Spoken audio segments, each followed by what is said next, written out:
good morning, Lori. How are you? I am great. How are you? Hey, everybody. Yeah, so Lori's here today. She has a brand new book called Scrappiness is Happiness. And let's talk about like how the book started and a little bit about your scraps and kind of the intro of the book. And we're going to do a trunk show after that. I'm excited to see all the quilts again. Yes. Okay, so I've been wanting to do this book for a while because this is how I sew and how I love to sew Scrappy. And so I've had a Scrappy stash for a long time. I've talked about it for a lot of years. I've taught my Scrappy workshops. And then on YouTube, when I got my channel, I started doing some tutorials on some of my scrap blocks that I have taught over the years. And of course, because I'm always working on a book with you guys, we just we got a lot of requests for that and for that series to go into a book, Mhm. which kind of was already planned anyway. So we just continued on with that. And so that's how Scrappiness is Happiness was born. And then, do you want to talk about kind of what you wrote in the intro about your scraps so that they know what they can look forward to in the Yeah, book? yeah. Sure. So I have, I won't go into it in full length because it's kind of a longer story, but I'm like every quilter and I have a lot of leftovers. And so I used to just put them in a bag, put them in a bin, put them in the closet, under the bed and be like, yay, I have Yeah. leftovers. Well, then I forgot what I had, I couldn't find it or all that kind of stuff. So I went through them, figured out my system, and I have my six step system, which is in the book of how I went through all of that. And that's what I organized, and that's what I use all the time. They're my go-to bins. And so it's like having a little piece of every fabric that I have in my whole entire stash. So when I sew, I don't have to get out big bins or anything like that. I just have, like these 7 baskets or whatever that I have in front of me or my go-to, and I work out of that. And when they get low, I replenish them, and it just kind of happens automatically. And So do you want to tell everybody how to find you on Instagram, YouTube, all the things in case they Oh don't know yeah, you? I'm Which, I'm B Lori yeah, one. Okay, yeah, sorry. go ahead. I'm B Lori one on Instagram. My YouTube channel is called Lori Holt, and my blog is called Be in My Bonnet. So yeah, Awesome. So we are having a contest right now. It's on Instagram, Facebook, and YouTube. And the contest ends this midnight, and we're going to announce the winner next Monday. But it's all about your scrappy stash. So you're going to want to go to the Fat Quarter Shop Facebook, Instagram, YouTube community to try to enter. And we kind of did that to go along with the book. yeah. When you guys were here for in my home to do the photography for the book, when we had all my scrappy baskets out, somebody had said, "How many pieces of fabric do you think is in there?" or something. Yeah, I'm like, "I don't know, but we should have a contest." So yeah. we just grabbed one. I think it was the 2.5 inch Mm-hmm. strips, one of those baskets, and we took pictures of it. And then I said, "Okay." After the photos were done, I put it in a plastic bag. Yeah, I mean, I encased right. the basket in a plastic bag so I wouldn't use those scraps yet. And then after y'all left, Cassidy and I counted them, and so that's how we know. Awesome. So the secret number was given to you guys, and I can't even remember now what the number is. I But know it's like if you or I even tried to enter, we wouldn't even know the answer so long exactly, ago. exactly.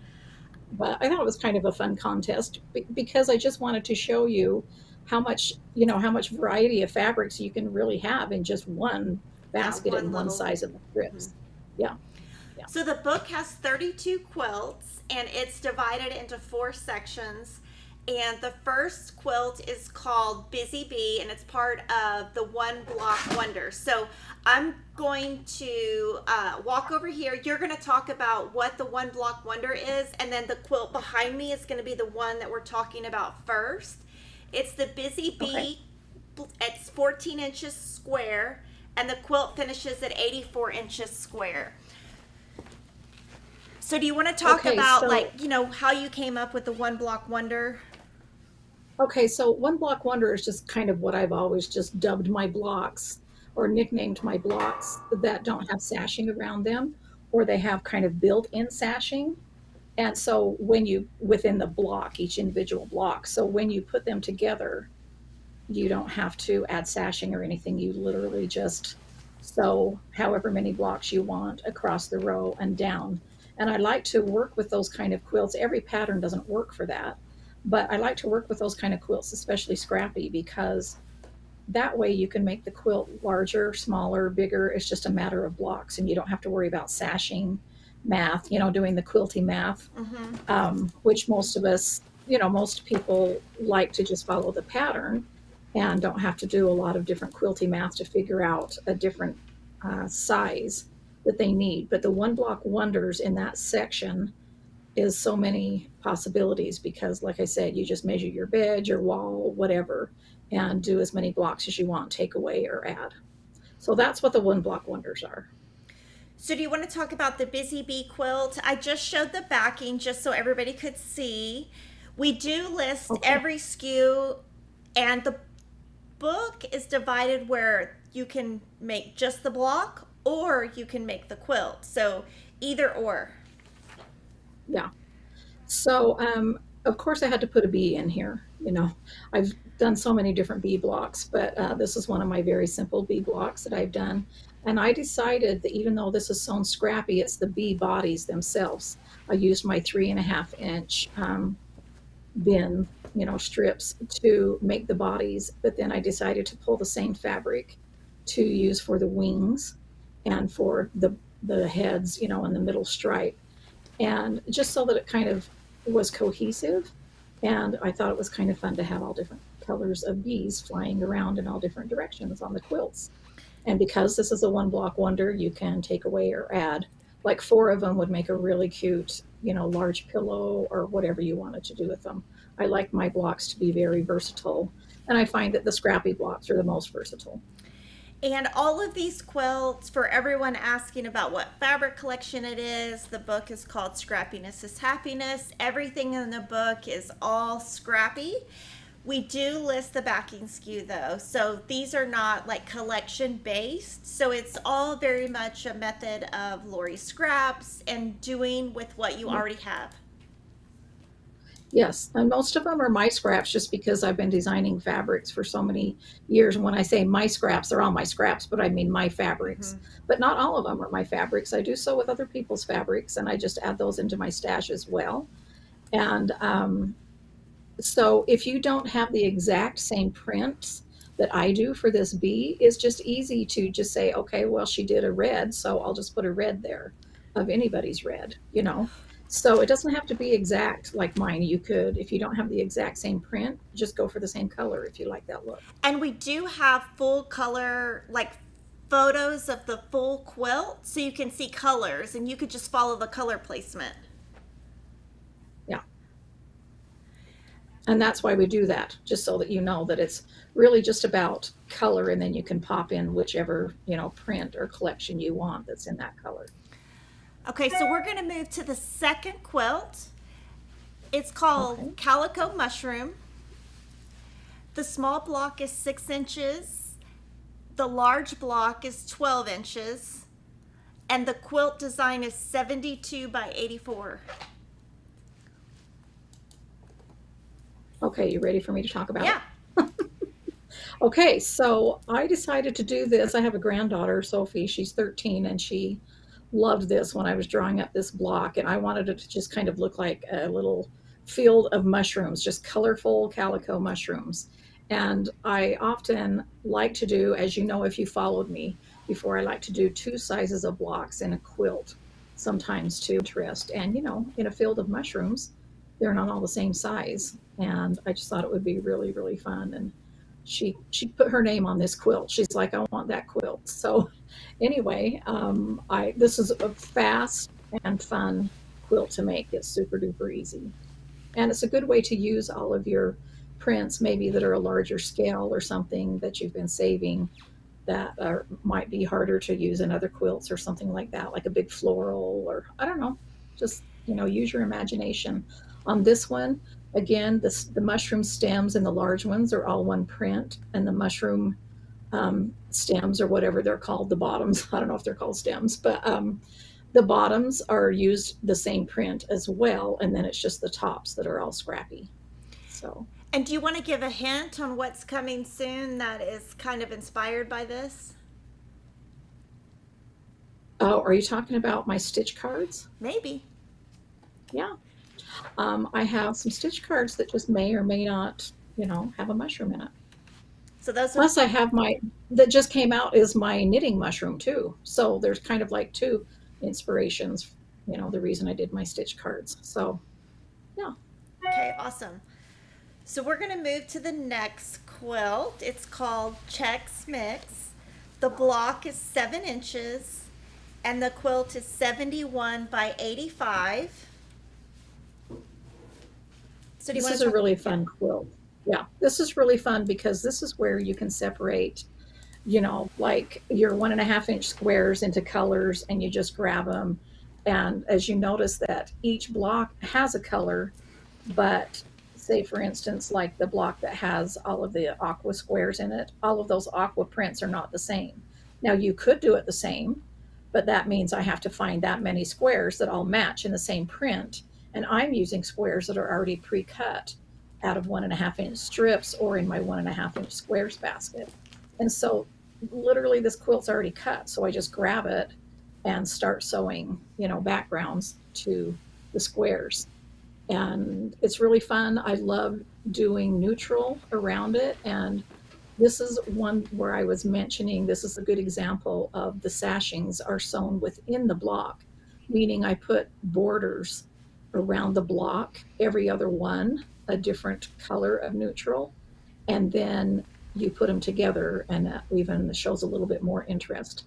And it looks like that you did that hard work in that sashing, but really you just bordered the blocks and sewed them together.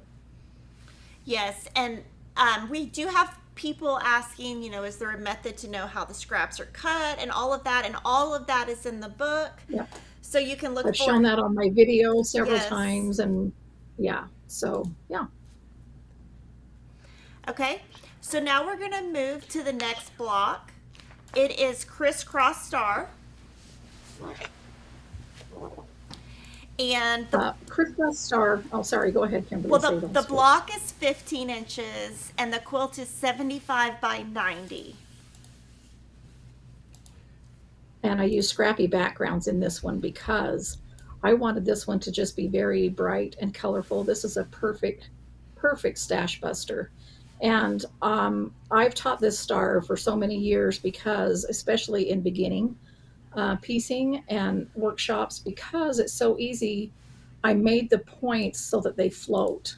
I don't know if that makes sense, but you can see if you have the book in front of you, or if you can look at the quilt there, you can see that the points do not go quite to the edge of the block. And so it's great. You don't have to worry about your points being cut off. And you just use the same size squares for all the points and a different size square for the center, I believe. And you just make them go around. And this is a perfect stash buster. So I love this. I'll never get tired of sewing this block. And then do you want to talk a little bit about how you use scraps on the border also? Oh yeah. And so because I cut squares, the same size squares for the backgrounds of the blocks, I thought, why not just grab a few more of those squares as you're cutting? Because when I'm cutting backgrounds, this might be a little bit of a long explanation, but I think it might be useful. So my backgrounds, I don't cut into strips and squares like I do my prints. My backgrounds I keep separate because every block is different, right? You don't know what your background is going to be, and you want to cut like a lot of the same pieces out of the same background. So when I'm cutting background for a quilt like this, I don't like to cut just one square. I'll cut across the width of the fabric and cut a bunch of squares out of it. And so I ended up having leftover squares from my blocks. And so that's why I decided to put them in the borders. And it's even better because then you don't have to have yardage of a background for that outside border. You just continue on with the squares. And I think it's a really fun way. I love, again, to use different backgrounds in a quilt very often because I think it adds a lot of interest at the looks of the quilt, but it's also very handy to use up those leftover backgrounds. You're not always having to buy, like 5 yards of background for a quilt. You can just use what you've got. And I'm really careful when I design my bee backgrounds that they all go together, and so they really add interest. And So yeah, that's the story on my background. and then do you want to talk about the backings and how most of the quilts in the book are your 108s? Yes. So quite a while ago, I started doing 108 wide backings for each collection, to match certain things. And so I have quite a little collection going on, and I love that because then I don't have to piece my backs. It's not that I hate piecing backs or anything like that. There's nothing wrong with that, and you can do that. But sometimes it's nice when you're doing all this scrappy stuff to just be able to grab the backing and just put it on there and not have to worry about how wide it is or anything like that. And I also use them in the front of my quilts too. I use my backings, like for instance, the one that's on the back of this quilt that Kimberly just showed is a light background and it's not a color. And so I use that a lot. It's also yeah, right there it is, here. right there. It's my baby chicks, the green baby chicks. And so my wide backs that are a color, I use them for borders, for sashings, for bindings too, is good quality fabric. And I use it on the front as well as the back. And we did give information on all the wide backs on page 213 in the book to make it easy for you. Yeah, I wanted to be able to show you what kind of a good collection that there is and how they all looked together. And I just thought, can we do a picture and for that and talk about that? And of course, Kimberly is wonderful. That's why I love doing my patterns with Fat Quarter Shop, because it's so Emma just lets me do whatever I want to show you guys and give you all the information that I want to give you in the book. So I really appreciate that. Okay, we're going to move to Fat Quarter Flirt, and this is one that I personally love and have always had on my bucket list to make and just haven't done it yet. Well, I love a low volume quilt. Do you want to give the specs on that, Kimberly, and then I'll talk about it more? Yes, the block is 9 by 12 and the quilt is 72 by 81. Okay. Now, this one is what I'm calling low volume, but I normally, because that's kind of like the most common term for it in quilting, but I've always called them my low volume fabrics busy backgrounds forever and ever, because that's what they are. They're background fabrics. They all have like a light colored base, and then they just have colors printed on them. But I love a good low volume quilt. To me, this kind of reminds me of vintage sheets, which I love, and have made quilts out of vintage sheets for a lot of years. And so I kind of wanted to do a quilt like this. So because we only did one quilt for the sample, I decided to do low volume. But you can do this, and I have done this and seen many people do this quilt in like Christmas collections or Halloween, or just different boy colors or all plaids or whatever. This quilt, you just have to grab however many fat quarters you want for whatever size quilt you want to make. And on page 41, there's a chart there that kind of gives you different sizes on what you could do. And we all have leftover fat quarters, right? They might not come from the same bundle, and they might. And so you can just kind of mix and match. It's a very simple quilt to put together, and it really shows off the fabric. So this print is to really show off the fabric. So it's kind of fun to do holiday themed ones as well. And this one, we were able to put in dimensions for a crib, lap, twin, right, queen, and king. Yeah. So this one has a lot of versatility within the One Block Wonders, because we made it really easy for you to size it to what you need. Yeah, I wanted that there. And again, it's on page 41 so that you would know, you can just add as many blocks, but this way you would know how many fat quarters you needed to start out with to make those sizes of quilts. Okay, so we're going to move to Happy Trails. And this one, the block is 16 inches square, and the quilt is 64 by 80. And so this one, so the block, we consider this the block, 16 inches right here. Yeah, like 4 of them together. Yes. To form that trail. So that's why I named it Happy Trails, because yes, it's reminiscent of an Irish chain, which always has those, trails across them. And I always have called them trails for some reason. instead of chains. And so that's why I decided to name this the Happy Trails. And this is another one that's really fun to use the same fabric for the trails and then just use whatever you want to do, you know, in the outside squares. You could use leftover 10-inch squares and to cut this up if you wanted, and you can just do straight, you know, straight from your scrap bins. And this one I've also seen in different holiday collections, and it's really fun. This one would be really fun in just like my bee plaids in the darker colors maybe or something, and then it would really be fun for a boy quilt, you know, specifically for a boy. Yeah, I think it So would I look think this one good. has a lot of possibility. Yeah, I think it would look really good in Halloween fabrics too. Yeah, I've actually seen it done in Halloween fabric. I don't know if it was all one collection, but it was just like black for the trails and then just a whole bunch of different, you know, orange prints and gray. And I can't remember if they had purple or in there, but, you know, just typical Halloween prints and colors. And it was really, really fun. So we're going to move to Lincoln Logs, and this quilt, the blocks are 12 inches, and there's two different Lincoln Log blocks that alternate, and it's finished at 72 inches square. Okay, so this one I love because this is a stash buster. I love log cabin blocks because they just are so interesting to me.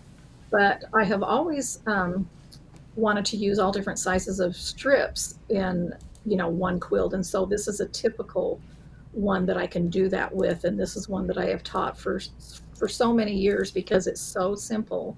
This one I just started out with a larger square in the center instead of a typical small square. And then I just alternated the wide. So there's wide around the outside, and then there's narrower strips around that. And then it goes, you know, so each block is different. It looks difficult to make as compared to a log cabin, but it's not. It's just very simple. You just have to break it down, and then that's, you know, why the instructions are in the book, broken down for you step by step. And it's a great stash buster for your strip baskets. So you can see how on this one, the strips around this square are skinnier, and then this one are fatter, and that's what gives it all the movement. Yeah, and I love that. And you can do this in, you know, I tend to have my happy colors there, but again, you could do this in just any holiday theme. You know, this would make a beautiful Christmas quilt and Christmas prints or Christmas colors. And it's just a matter of using your imagination and also looking at your scrap bins. Often when I decide to make a scrap quilt, it's, you know, if I have this size strips, so many coming out of my basket that I know I need to do something with them. And so then I decide it's time to make, you know, something that uses those strips. So the next quilt is called Plaid, and the blocks are 7 inches. The quilt is 70 by 84. And I did want to mention at the beginning of the book, Lori talks about all her different size bins, and then within each pattern she gives a scrap recipe on suggesting which bins to pull from. Right, I have that in the little scrap recipe down there. Now this one is a super simple block to make, and it has really great impact. Now this one I used I'm reading in my little scrap recipe down here that I use my 3.5 inch size strips and my 7-inch strips. So I want to explain that a little bit because a lot of people ask me, how come you use 3.5 inch strips and why are you cutting 7-inch strips? Because 7-inch seems like a weird measurement. Well, the reason I do is because we all know, right, that a 5-inch square you can cut into 4s and you get 2.5-inch squares. Well, if you cut a 7-inch square into 4ths, you get 3.5-inch squares. So they work perfectly together. So I know that a lot of times a popular measurement is a 6.5-inch square, but I can easily cut that out of my 7-inch strips. And so that's why I do a 7-inch strip, because they work together. Meaning, here's a perfect example right there with this block. You can start out from your 7-inch strips, cut off of a 7-inch square from that, and then cut that 7-inch square into 4ths, and you've cut for one block. And it takes, what, 20, 30 seconds to do that. because you already have them 7 inches tall, your strips. So you just lay your ruler down, cut a 7-inch square, and cut them into fourths again. I know I keep repeating myself, but that's how simple it is. That's how you use your scraps with very simple, sometimes, quilt recipes like this. And it has a great impact. This is another one that looks great in any colors, Christmas colors, Halloween. This one could look like a Christmas present to me if you know, kind of like a little Christmas present if you use Christmas fabrics. But when you sew the blocks together, it sort of forms a plaid. So that's why I named this plaid. And then do you want to talk about, I know I've been showing the backings throughout. How do you decide if you put a light or a or dark backing, a busy or non-busy on the backing? How do you pick that? Well, I just kind of look at the top and say, okay, what do I think is going to look good for this one? Now show the back again. Wasn't that a light one, right? This one's blue. Yeah, so that's a dark one. So for this, I wanted to just keep the light showing in the plaid. And so that's why I decided to use a darker one for that. Now that I see that, I remember, because I wanted those light lines across that quilt to really pop. So, but it still would look good with a light colored one. I just pick a color that's in the quilt. So. The next quilt is pumpkin patched, and this one also has two sizes. One of the blocks is 12 by 13, one is 6 by 12, and the quilt is 88 by 96. So, and I would love for you to talk about how some of them have single prints, some have 6, Okay. some tall, some short. Right. So the pumpkins themselves are actually the same size. The blocks aren't the same size. The tall, skinny pumpkin doesn't have borders and sashings around it. But the pumpkin itself is the same size, right? And they're just turned sideways. So you might not realize that. But so you can either use a solid piece of fabric from your scraps, and that would be your 7-inch bins, to make one pumpkin, or you can use 3.5-inch squares, or to make the scrappy ones like that. And then when you turn them sideways, you put the stem on the top that way, or you turn them tall and put the stem on the top there. And it just adds interest, because as we know, pumpkins don't come in the same sizes and they're not all uniform. And that's kind of what I wanted to do with this. And it's a great way to use up your orange scraps. And I love a good reason also to shop for a certain color. So a lot of times in the fall, I feel very fallish in sewing. And so I'll go to the fabric store, I'll get online and say, okay, I'm going to buy, 6 or 8 oranges to add to my bins. And so I have plenty to make scrappy pumpkins with, because that's what I love to do. And within this quilt, all of the blocks have different backgrounds, and then all the sashings are all different. So it's very scrappy background in addition to scrappy orange. Yeah, it just uses up all your backgrounds and they look fun together. And yeah. Let me show the backing on this. It's a fun quilt to make. Very fast block. Yeah, and then I put the plaid on the back there because, it's fall. Yeah. The next quilt is called Santa's Hat. The blocks are 10 by 14. The quilt is 68 by 94. And we have gotten so many emails that this is their favorite quilt in the whole book. Oh, good. I love it. I love that Santa's hat. And of course, I love red against aqua. I always have.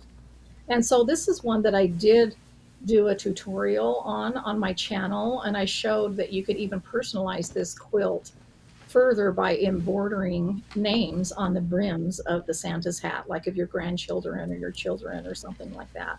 But this is a super easy block to make. And it only takes 2 pieces of red fabric for each block. Yeah. And it's fun to use a darker background. And I'm not saying darker, like, that aqua color is, is obviously a lighter background, but I'm saying instead of using a bee background for the background, I used a colored background so that the white in the pom-pom and the trim of the Santa hat would pop out. So you could even use a very, even darker, blue or a green if you wanted to. But this is a really fun quilt to make.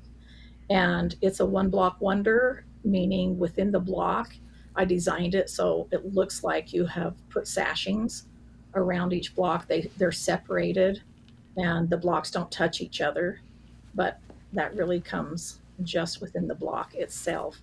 And this is a great one to make bigger or smaller according to how many members you have in the family. And it comes from a tradition that we have in our house, that on Christmas morning we wear the Santa hats, and the one who is handing out the presents gets to wear the best Santa hat. So, Oh, that's cute. She also has a tradition where her whole family wears the same pajamas, and she tried to get me to do it. And I was like, I don't know, there's too many people. no, you can do it, Kimberly. I challenge you this Christmas. I know. She didn't tell me in time for last Christmas, but I was like, I don't know if I can get Kevin to do that, but I mean, I could try. It's fun. It's fun. Good memories for the pictures too. Yes. Because we look back and look at all of the pictures. Oh yeah, I remember the pajamas, that year, and how we had to find them, or if we made them, or whatever. And sometimes you can just make matching pajama pants and just wear a t-shirt or something. And this tassel right here, it's just corner squares. We have someone asking how that's pieced, and it's very simple. It's just corner squares. Oh yeah, this is a really, really simple block. If you have the book, and I'm hoping that if you guys have your book that you're following along, you can see the layout of the block. It's very simple. It's not hard at all. And a lot of my quilts, maybe Scrappy quilts, may look hard because there's a lot going on there, but they're not. You just break it down to one block at a time and one little scrappy piece at a time, and pretty soon you've got a quilt, and that's really satisfying and really fun to do. And we are going in order of the book so that it makes it easy for you to turn the pages. Yeah. So the next quilt is called Scrap Apple. The blocks are 24 inches square, and the quilt is 72 inches square. And this is probably my favorite one. I keep changing which one's my favorite, but I love the effect of this one. And the block is right here. Block is right here. That's how I am. Sorry, Kimberly. Yeah. I was just going to say that's how I am with whatever quilt I'm making at the time. I'm always like, this is my favorite, and then I'm moving on to the next one. No, this is my favorite. But this one I named Scrap Apple because it is obviously reminiscent of a traditional pineapple quilt. But a pineapple quilt is, pretty hard to piece if you're just cutting from your scraps. Although, Kimberly, you guys have pineapple paper, right? Yes. Piecing paper. So that makes it easy that way. But this is a little bit different than that, to where you're doing the quadrants. I broke it down to where I'm doing quadrants so that you can kind of piece sort of in a log cabin fashion, and then add the easy corner triangles, and then just keep stacking them, and then sew the 4 quadrants together. And so in my original Scrappy project planner, I did this with half the size squares. And so it's very small. And so I wanted to do in my book larger scraps so that it was more of a scrap buster and faster to make, obviously, because the blocks are bigger. And I love how it turned out. And this one I especially love with the scrappy backgrounds, because look how it, those layers of strips of those scrappy backgrounds look.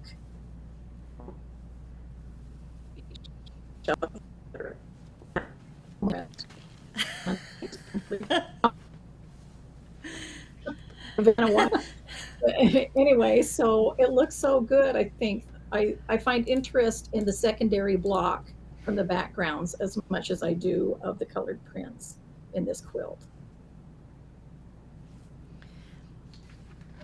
Okay, the next quilt is Scrappy Crossroads.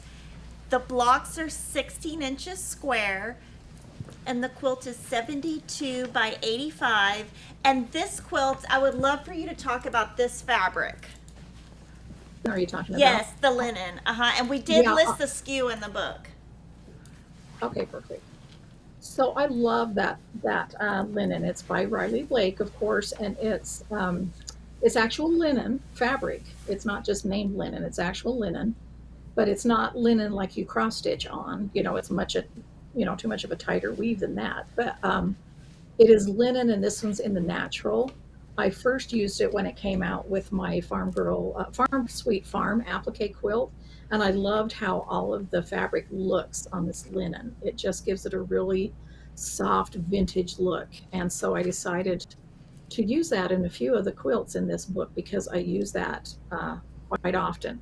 Now, when I buy my linen, I have always just pre-washed it. I normally don't pre-wash my fabrics. You know, the fabrics are such good quality, we just don't really need to pre-wash them anymore. I don't anyway, and I've never had a problem with, you know, running or anything like that with any of my colors. And so, but the linen, because it might shrink at a different rate, then I do pre-wash my linen. And I don't know if that has really made a difference or not, but that's just what I always do. You know, it's better to be safe than sorry. And so I just, when I get a bolt of it or yardage of it, I'll just pre-wash it and then wind it back up, and then it's ready to go. But I love how all of the colors look on the linen. And this block is so easy to do with your 2.5-inch squares, and grab your 2.5-inch basket, whether it's strips or squares. It's so easy if you have strips to just stack them on top of each other and cut squares from that, you know, like 4 at a time. And it's a super fast and fun block to make. This is a block that I have taught for so many years, and it's a favorite because they always turn out different and they always turn out beautifully. And yeah, and the backing on that, I think that's, I just picked a color that, you know, there's so many colors in the front of the quilt that any backing's gonna look good. Yeah. And this one has Scrappy binding, and we tell you how to cut it and what size that Lori used, what width, you know, length, I guess. Yeah. And in the back of the book, I believe that's where that is. There's a photo of my one of my baskets with my Scrappy bindings in. And so I always cut my bindings 2.5 inches wide. And so when I'm finished binding, I always have a strip left over, you know, at the end of the binding. And so I'll just cut that off, whether it's 10 inches or, you know, 20 inches or whatever. And then I put those in the basket, and then I just sew those leftovers together and add 2.5-inch strips for my Scrappy basket if I need to. And sometimes I'll sew them straight with a straight seam together and press my seams open, or sometimes I'll sew them together on a diagonal and press my seams open and then form my binding. So then you don't even have to buy yardage sometimes for a binding. You can just totally make a Scrappy quilt. And I have some quilts in here that have Scrappy binding, Scrappy background, and Scrappy blocks. And so I love making a quilt just completely out of scraps. It's really super fun and rewarding, and maybe made out of fabrics that you would have just, you know, got rid of the leftovers or something if you know, didn't cut them up and put them in the baskets. And that is on page 212. Phyllis would like to know if when you're sewing with this linen, the linen's by Riley Blake, if it shreds more than cotton in the wash. I don't really find that no, I don't find that. But in fact, thanks for asking that, Phyllis, because when I do pre-wash them, I just go ahead and zigzag the top and the bottom. You know, of course, you don't have to do that with the selvage, but I just go ahead and zigzag it real quick before I throw it in the wash, just in case it would. And, you know, so I've never had the problem with that. And then I just, you know, cut that little area off when I go to press and cut. So, and when I cut my fabrics is the point where I starch. I just use spray starch when I'm cutting, and then after my fabric is cut, I don't get I don't use steam or any moisture or anything like that after I've cut the piece, because I don't want it to shrink. So anything like that happens, any moisture that's applied to my fabric, it all happens before I cut. And the next quilt I love, everybody's going to know that. It's called Scrappy Strings. And this one's, the blocks are 8 inches square. The quilt is 64 by 80. And, you know, this is a one block wonder with no sashing, no borders. So you can totally customize it any way you would like. Yeah. This is one of my very favorite, because obviously it's so easy and you can use every strip size. And when my baskets are getting a little bit overloaded with leftovers and strips, I'm like, okay, it's either this one or my Lincoln Logs that I will go to and just start using all of the different strips. And I love the 8-inch size on this. And this is when I found out I was going to have Cassidy, I made her one of these quilts out of my out of 1930s reproduction fabrics. And I didn't put batting in between it. I wanted it to be really soft. And so I just, because of the interfacing in it, and then just put a backing on it. I mean, I still quilted it, you know, and everything, but I just kept the back with the interfacing. And so it was very pliable, just how Kimberly's showing the one that she has going. See how nice that folds up and drapes, you know, just add your backing fabric to that, and that's the only thickness that you add. And for a baby, I made it like a crib size quilt. That was her favorite quilt. She drug that quilt everywhere, and I made her a lot of quilts, trust me, and she loved them all, but she used that one the most because she could really cuddle up in that and wrap it around her and, you know, take it wherever she went. And we still have that quilt, but it's very raggedy, and I had to bind it again because of all of the dragging around that she did. But I have a good memory of that pattern. And as I was sewing it, I knew she was going to love it, and she wasn't even born yet, and she did. She loved it. And this one you did not put batting in, correct? Yeah, that's what I was just saying. I only use the interfacing, but sometimes I'll put flannel. You could put flannel if you wanted it a little bit thicker, but and you can put batting in it too. You really can, but you know, it's just your preference. So yeah, so you know, Cassidy's 22 now and having a baby of her own, so I might have to make one for her baby. She's having a boy, so I might have to put one together for him. So cute. Okay, so the next quilt is Shortcut Star. The blocks are 10 inches and the quilt is 64 by 84. Now this is another one that I use the linen background with, and I love how the fall colors go against that and just really pop. And so this is a scrappy quilt, but it's more of a planned scrappy, meaning, you know, I went through my bins and only pulled, you know, reds and greens and oranges, golds, and, you know, like my raisin and neutral colors like that. And this is going to be a really fun fall quilt to be using and to put out for my decor.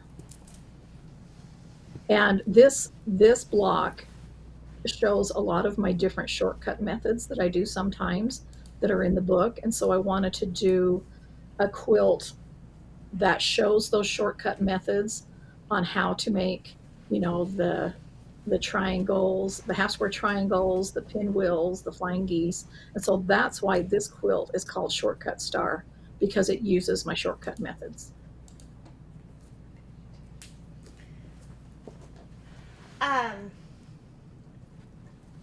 And then the next one is Spare Squares. The blocks are smaller at 6 inches and the quilt is 78 by 90.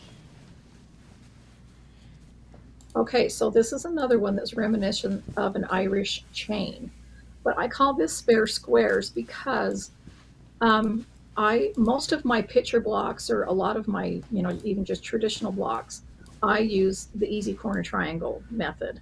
And so I'm cutting off triangles, and I cut those leftovers into whatever size square that I can. If I can cut a 1.5 inch square out of it, then I save those and I cut them and put them in my bins. And so I have square bins now that are full. And so I'm always having, you know, a lot of different quilts that I want to do with just squares. So I decided to do just 1.5 inch and 2.5 inch squares for this quilt and scrappy backgrounds. And so that's why I called it Spare Squares. I love this one. And do you want to talk about your background placement and how you kind of planned your background placement? And this one does have one of your 108s as the border. Yeah, I just decided I wanted to just only have that little chain of squares showing up. And so this is another one that I used a light background on the border. And why not use 108 wide? Because then you don't have to piece that border together or worry about having enough yardage to cut it lengthwise. So because it's 108 inches wide, chances are, your quilt's going to be smaller than 108 inches. And so you don't have to piece those borders. And so what I really love about this is just all of the different backgrounds and how they dance across that quilt. And they're like little jewelry or little pieces of candy that goes across there, because that's what you can see. And that's what I really like. And this is one of the blocks, and every piece is all Scrappy. And then each of these are just standalone blocks, and they're just all Scrappy. And she of course used different ones throughout, but just, very Scrappy. Yep. I think scrappiness is happiness, because you don't have to plan so much when it's scrappy. You just have to say, okay, it's a background. You just pick it up and cut it, and you don't have to worry about everything being matchy-matchy. And, it just all goes together in the end. And again, in this quilt, everything looks like, little candy beads. Remember those candy necklaces? Oh, yeah. Yeah, it kind of reminds me of that, I don't know why, but that's what it looks like to me. So cute. Okay, so this next quilt does have those corner squares that she was just talking about that you could trim off to make that quilt. It's called Twinkle Twinkle Scrappy Star. And the blocks are 8 inches, and the quilt is 72 by 88.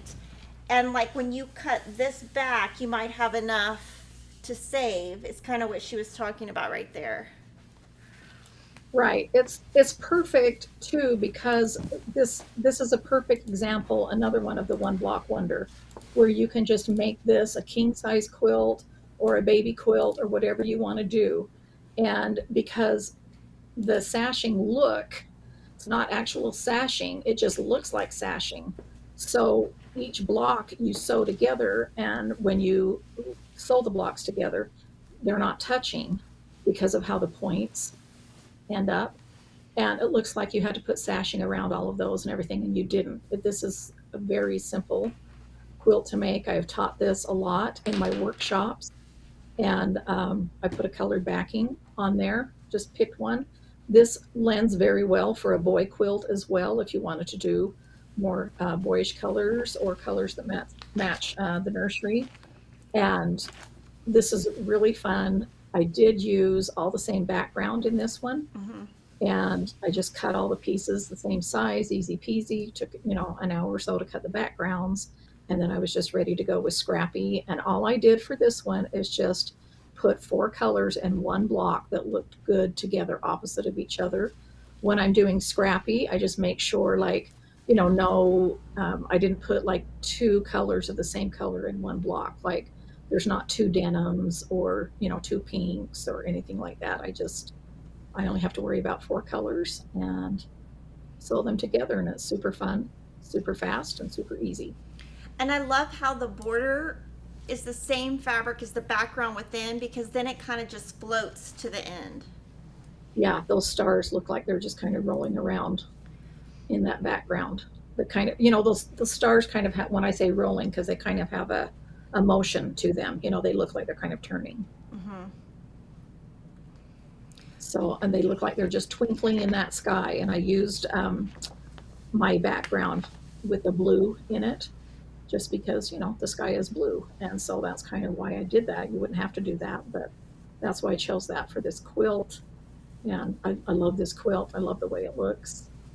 And I think this was actually, if I'm remembering right, I think this was the first one that I did a tutorial on and showed in my Scrappy Stash series.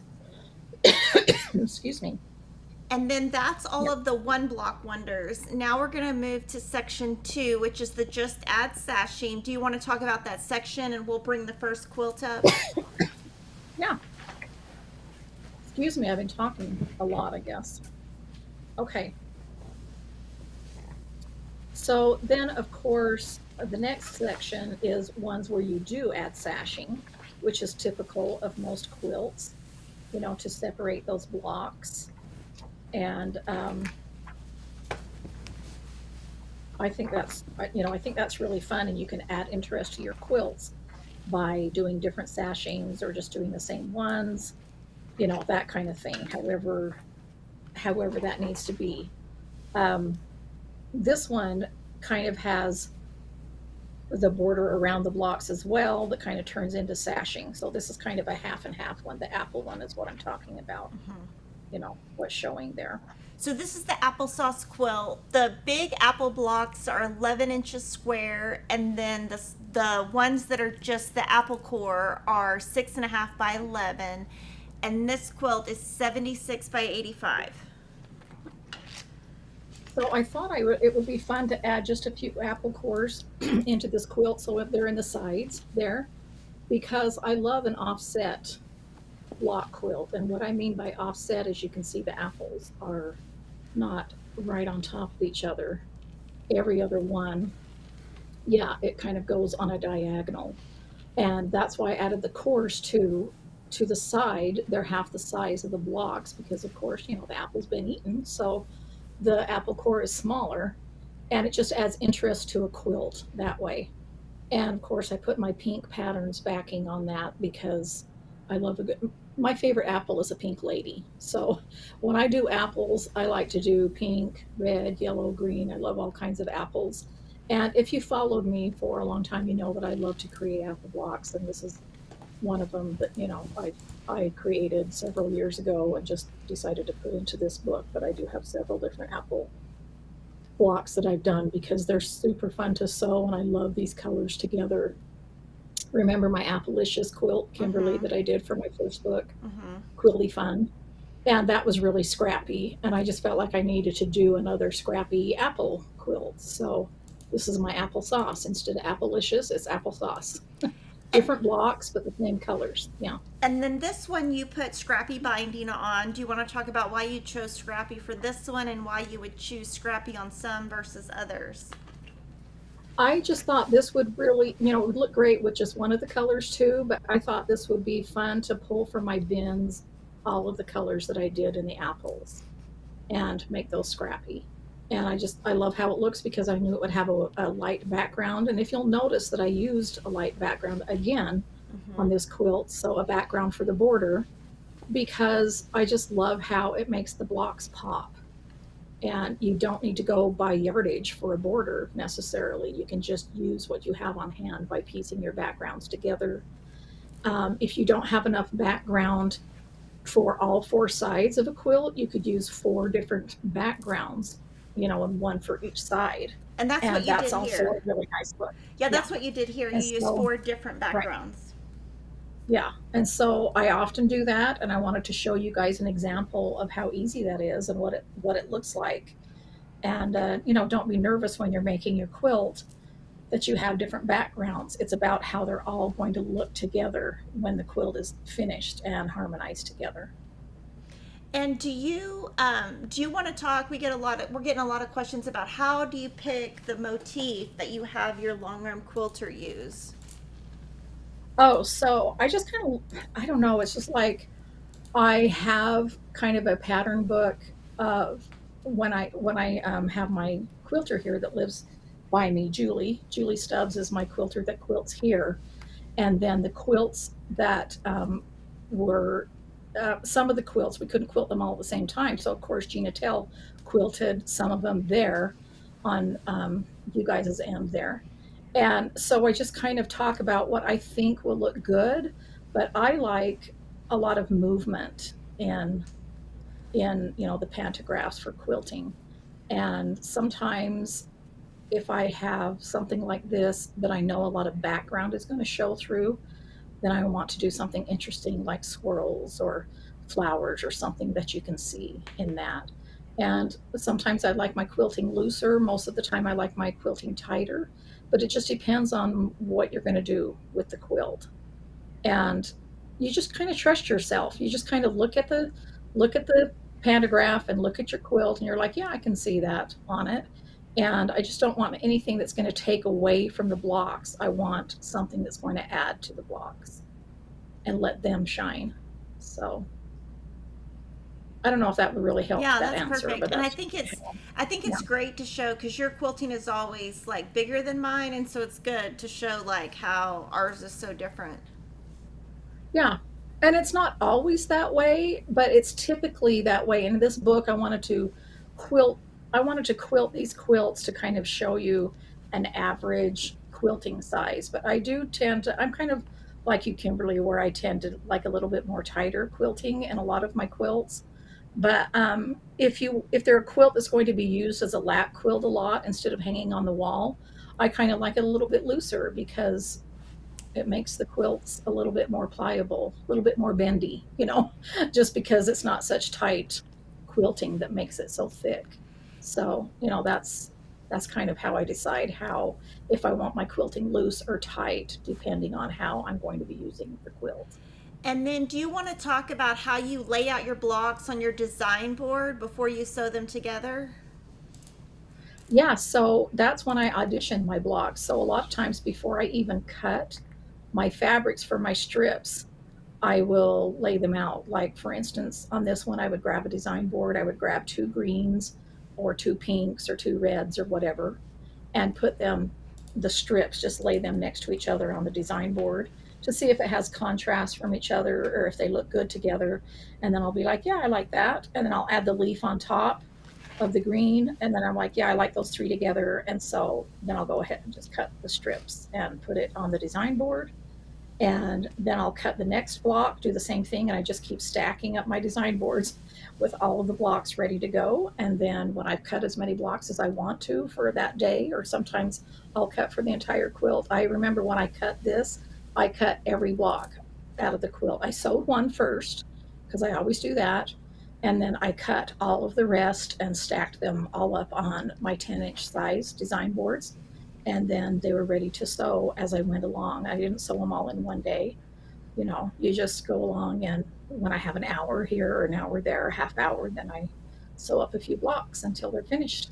And I just want to remind anybody who's joining late, we're talking about Lori's new book, Scrappiness is Happiness, and all the patterns are in the book. It's only available as a book. It's not available as a PDF. And we're going to move to the Blossom quilt.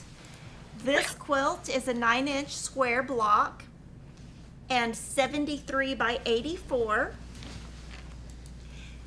You could also set this as a 1-block quilt if you wanted to. Mm-hmm. You could sew them together because the points wouldn't, do you know what I mean, meet. But I wanted to add sashing in this one because this is what I was talking about when you can make your sashing add interest. Like, I easily could just have done a background for the sashing. I could have done all different color cornerstones there instead of doing the background. But I really thought this would be pretty to do a colored sashing all the same, and don't do anything for the cornerstones, just do a background for that. And I really like how it separates the flowers, makes them look like they're in a little flower garden. And I love the softness of the yellow. I normally would choose like a neutral color, and yellow to me is kind of a neutral that goes against the colors. And I made sure that I did a yellow center for each one of the flowers, and then echoed that in the sashing, and then bordered it in pink because I love pink and yellow together. This looks very feminine because of the colors that I did, but this would be a really cute patriotic quilt if you just did red, white, and blue. It would be, it just would be really fun for all different kinds of, different collections and different colorways. You could just do all warm tones or all cool tones, or just decide depending on the scraps that you have. And that's how I hope you all will use this book, is everybody has different kind of scraps. We tend to buy the same colors over and over that we like, and so your quilts are going to be custom to what you love because you've already bought those fabrics, and so that shows that you love them because you purchased them. And so it's just fun to be able to pick from those, take those leftovers from several different quilts, and end up making something completely new and different. And so I hope that you'll use that book for that, and your quilts will really be customized to you and your colors and what you love.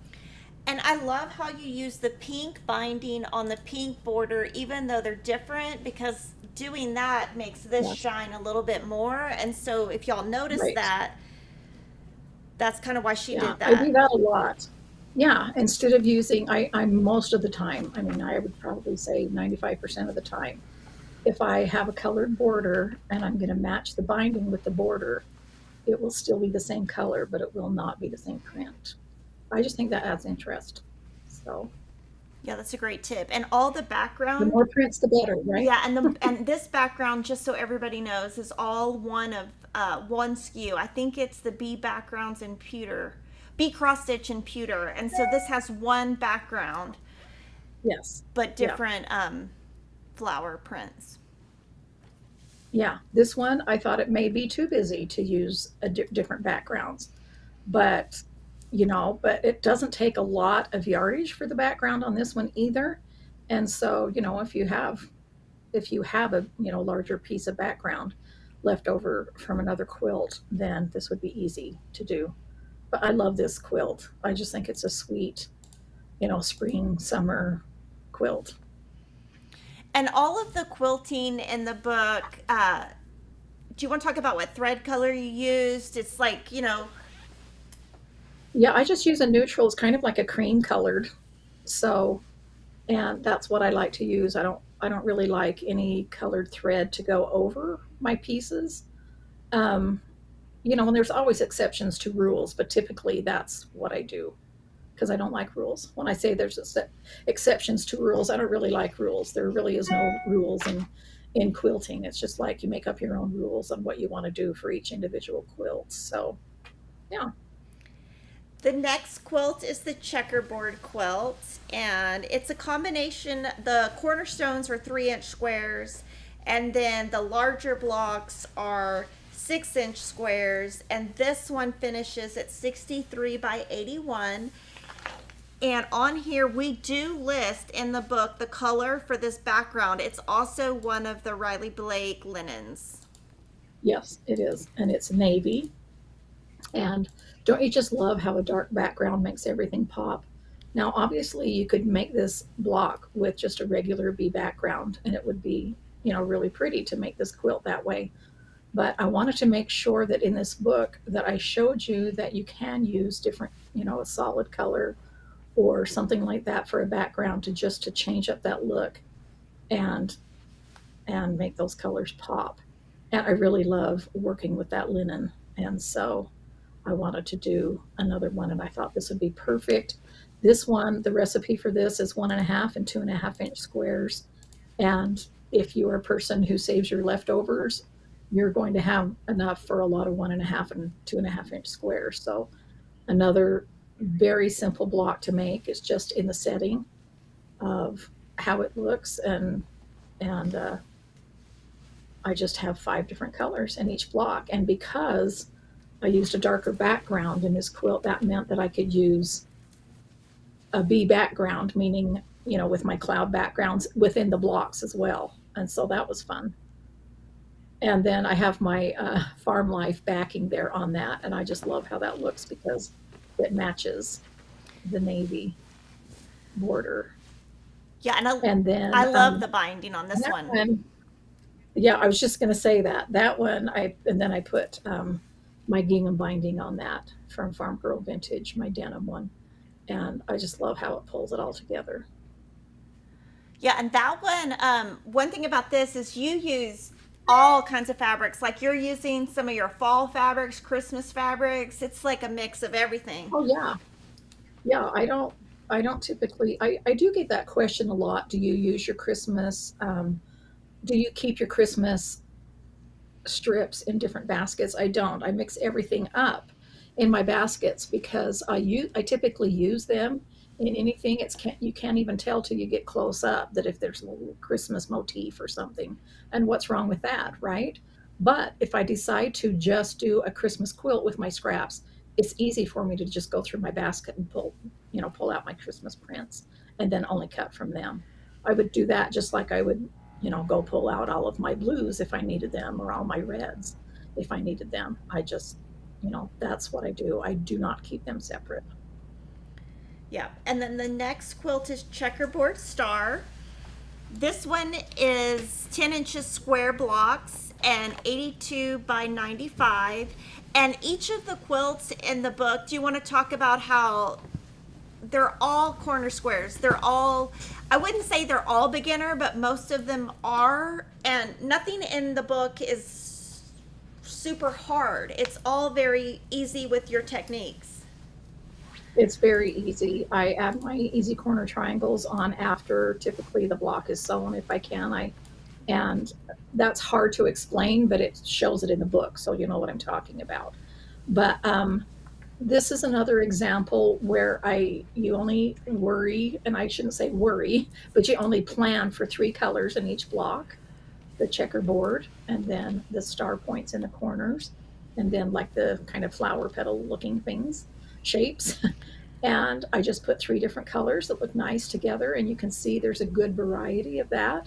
When you do a dark print for the center, like flower petal looking things, it really pops out, or it could recede if you do a very light print. And I like that in this quilt because I want each star to shine differently. And then again, I did a dark sashing for this. And of course I chose red because this looks very farmish to me, very farmhouse. And because of the checkerboard in the middle and the stars. And so I love this in a red sashing. It'd look great in a denim sashing, or, you know, just any color sashing. But I love how this looks with the red sashing, and then the red border, I just continued out to that. And then I put a light colored ground on that. Is that my green baby chicks again? Yes. And so of course I did that because it looked very farm to me. So I used my baby chicks print. And because, oh, sorry, go ahead and talk about that, Mike, about the Yeah, binding. I love this binding. And so we talk about it in the book on page 212, but I love it. Tell them about it, because I was so excited when you told me about it. Okay, so I have a print that's in my B Basics that is little squares of gingham.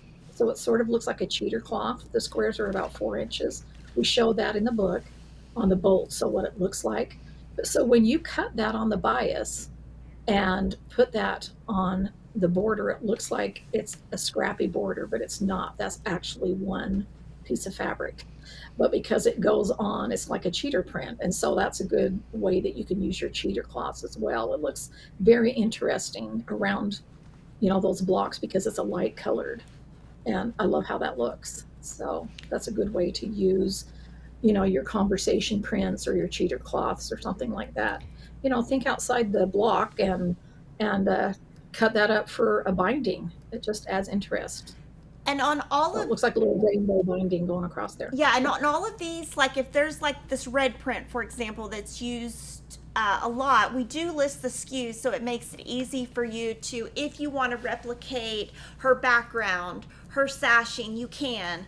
Now, obviously, the blocks are all scrappy, but we did do that on this book, which we've never done before. So you guys will have to let us know what you guys think of that.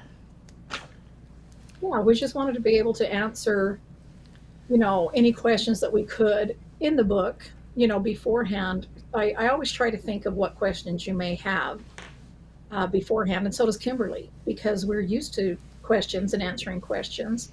And so we try to already put those in the book and have all that information in there so that, you know, you don't have to reach out and ask a question because that information is there for you. So again, let us know, you know, if you like that we've given as much information as we can in this book. Yeah, that's great. The next quilt is Grandma's Donut, and these blocks are 6 inches. And the quilt is 74 by 89.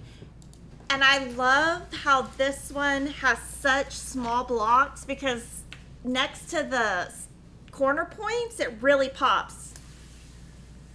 Yeah, I love this quilt. This is made from, you start with 2-inch square quilts, and I mean squares for the blocks, not 2-inch square quilts. So the reason I came up with this using 2-inch squares to start out with is because when I am doing my easy corner triangles, I can often cut a 2-inch square out of that. And so I ended up with a bin of 2-inch squares. And so that's kind of where my designs come from a lot. It's kind of maybe backwards thinking, like I designed something to go with my scrap bins of what I have leftovers of to use up, instead of designing a quilt and then looking at my leftovers and my scrappy stash baskets and saying, okay, which ones can I use? I kind of do it the other way. Like when I, like I've said before, if I have a lot of strips, I'll do those other quilts I told you about. But if I have a certain size square that I'm getting a lot of, I'm like, okay, it's time to do a quilt that uses this size squares. So that's where this came from. It's called Grandma's Donuts because the block ends up having a circular look. And of course, I loved my grandma's donuts, and that's just where the name came from. I used a lightweight denim for this quilt, and I don't even know, I bought it a long time ago and just had it in my stash. And it is an actual denim fabric, but it's very lightweight. I did pre-wash it just because, it's not the same kind of fabric as my other prints that were in the quilt. And so I just pre-washed it, zigzagged the top and the bottom, pre-washed it. And this is how it looks. And I decided to use my gingham for the cornerstones. And I thought that was fun, and then carried that on out to the binding. And each of the blocks, they're all scrappy in prints, but she did use the same fabric for the background within each block. So like all of these backgrounds are the same within each block, but different throughout. And that's another way to be scrappy. Right. It's such a small amount of background needed that it was easy to use matching for each individual block, and it's easier to cut. So, and these are, it's easier to cut 4 squares at a time than it is one. It's just as easy. So, And these two fabrics are different. This is a smaller gingham, and this is the larger gingham, and I think that really pulls it together nicely. Yeah, all ginghams go together. I think the outer gingham, the binding, by outer is from my So Cherry collection, and then I believe that the gingham in the center there for the cornerstones was, clear back from polka dot stitches or something like that. But all ginghams go together, and so it's kind of fun. Anyway, I think all ginghams go together. Yeah. So. And then the next quilt is called Granny Star, and they're also 6-inch blocks, and this one is 65 inches square. And I love the technique for making the little granny square in here. Yes. I love that technique you have in the book. Yeah, so I've done that technique in a different size in my Great Granny Squared book. And that's when I designed this quilt clear back then in my Great Granny Squared, because I often do like a little spin-off quilt, it just kind of happens when I was teaching my workshops for Great Granny Squared. I like to have a little something extra for my students that they might not have in the book or something. And so I designed this block then, and we made quilts using this size then. And that's why I called it the Granny Star, because it's just a granny block within a star. And again, a perfect scrap buster, this quilt. And literally I just decided to use all different colored cornerstones for this, and you could choose any size border to make it bigger if you want, or any of the colors for the border. I just chose 2 prints that I thought looked cute together and put them on for the borders, and I love this quilt. And all of the backgrounds within the block are the same, and then all of the sashings around are different, and so this quilt has tons of scrappy backgrounds in it. Right. So again, it's scrappy, but planned scrappy, meaning the backgrounds are planned. And then the star points are all the same print too. So it's scrappy, but planned scrappy. A little bit of planning goes into it. Yeah, and I did want to mention, we're getting questions about half square triangles, and you do your half square triangles totally different than me. So we do not list triangles on a roll in the book because that's not what Lori does. And I think, but all you need to know is the finished size, right, if you want to do them differently. And yeah. Right, but just so you know, like Lori and I just do that differently, and that's totally fine. The next quilt is called In Flight. And this one, you can do so much with the colors. You could do this. There's just so many possibilities with this one. The blocks are 5 inches, and the quilt is 67 by 79.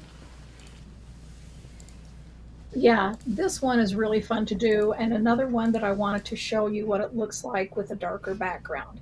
Now you could do an aqua background to represent the sky of the butterflies in flight, and then you just wouldn't do any aqua butterflies. But I chose a dark neutral background because I wanted to be able to do all different colors of butterflies.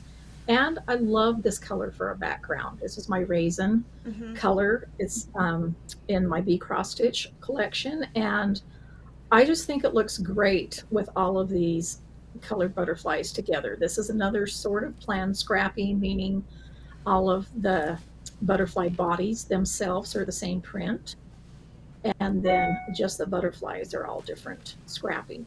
And then I just chose something that I thought for the outer border, the little inner border, sorry, not the outer border, the pink. I just chose a print that I thought would look pretty against that raisin. But you could choose any color. I chose the backing there the same time that I chose the pink for that little inner border because I just thought they looked nice together. I'm always very mindful of the backings. Backings are important to me. I'm just not one that just puts a plain backing on my quilt because people see the backs of the quilts too. And you use the quilts and you see the backs when you're snuggling up, and I want that to show. And so I'm always very mindful of the back of a quilt. And then the body right here, or the antenna, or whatever the center is the same as the binding. So it pulls it together. Yeah, so I carry that out. Yeah. So this next quilt is called Neighborhood. The house blocks are 12 by 14.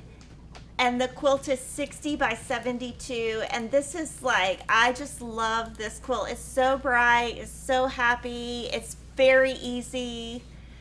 So much possibilities. Really fun. Yeah. So many possibilities with the colors. This was fun for me to cut out. Now this was reminiscent. If back to my first book, Quilty Fun, I did my little houses there. They were shorter and wider than this, but it was a very simple house construction, and that's what I wanted for this.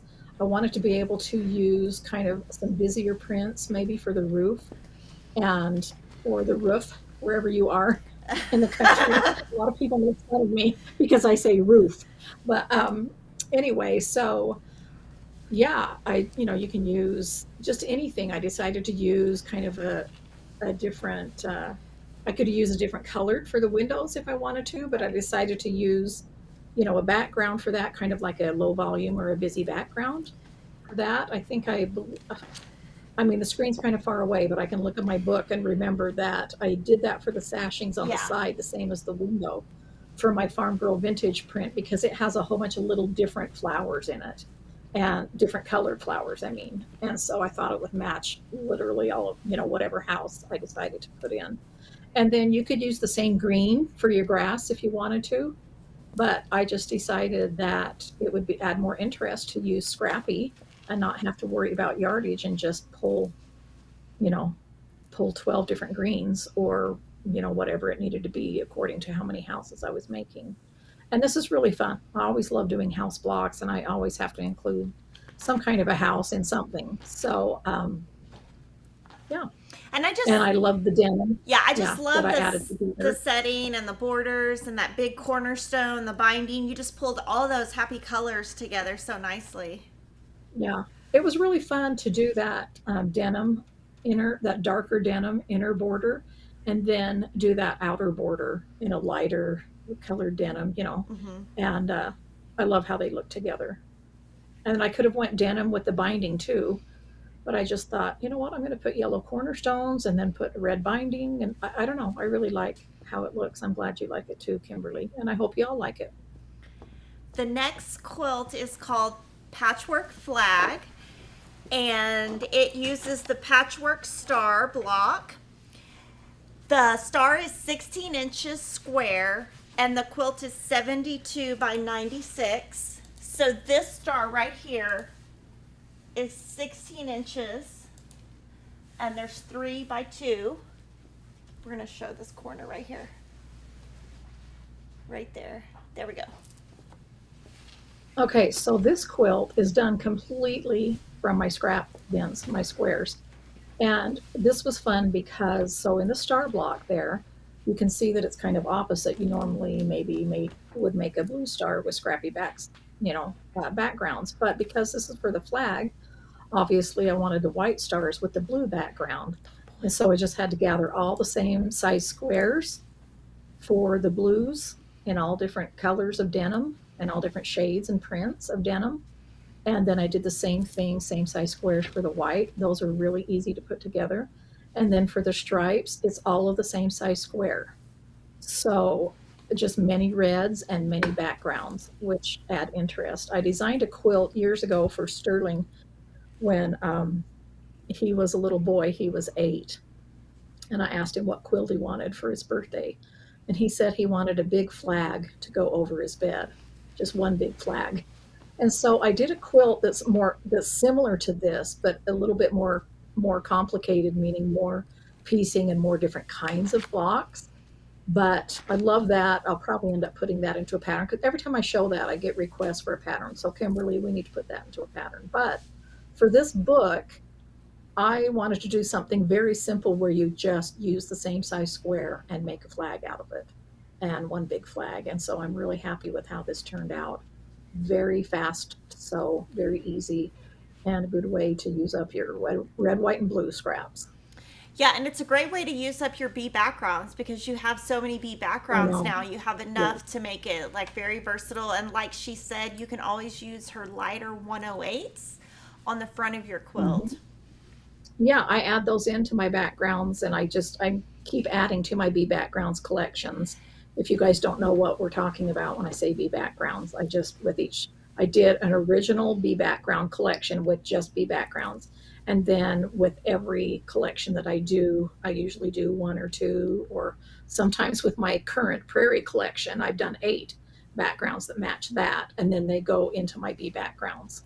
And so I have a lot available for me to use. And so that means it's available for you to use as well. And I love using them. And she used those as a scrappy binding. So you could always use backgrounds as a scrappy binding also.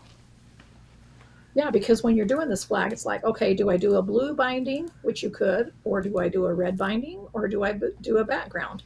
And I just decided to do the backgrounds to keep attention, to the red stripes and the blue ground behind the stars of our flag. So yeah. And then also with doing that white or background binding, you can do a really dark backing that's going to really pop out. Mm-hmm. Yeah, I loved, because there wasn't as much blue in the quilt as there is red. I kind of did, that's why I chose to do a blue back. The next quilt is called Patchwork Tulip, and these blocks are 9 by 12.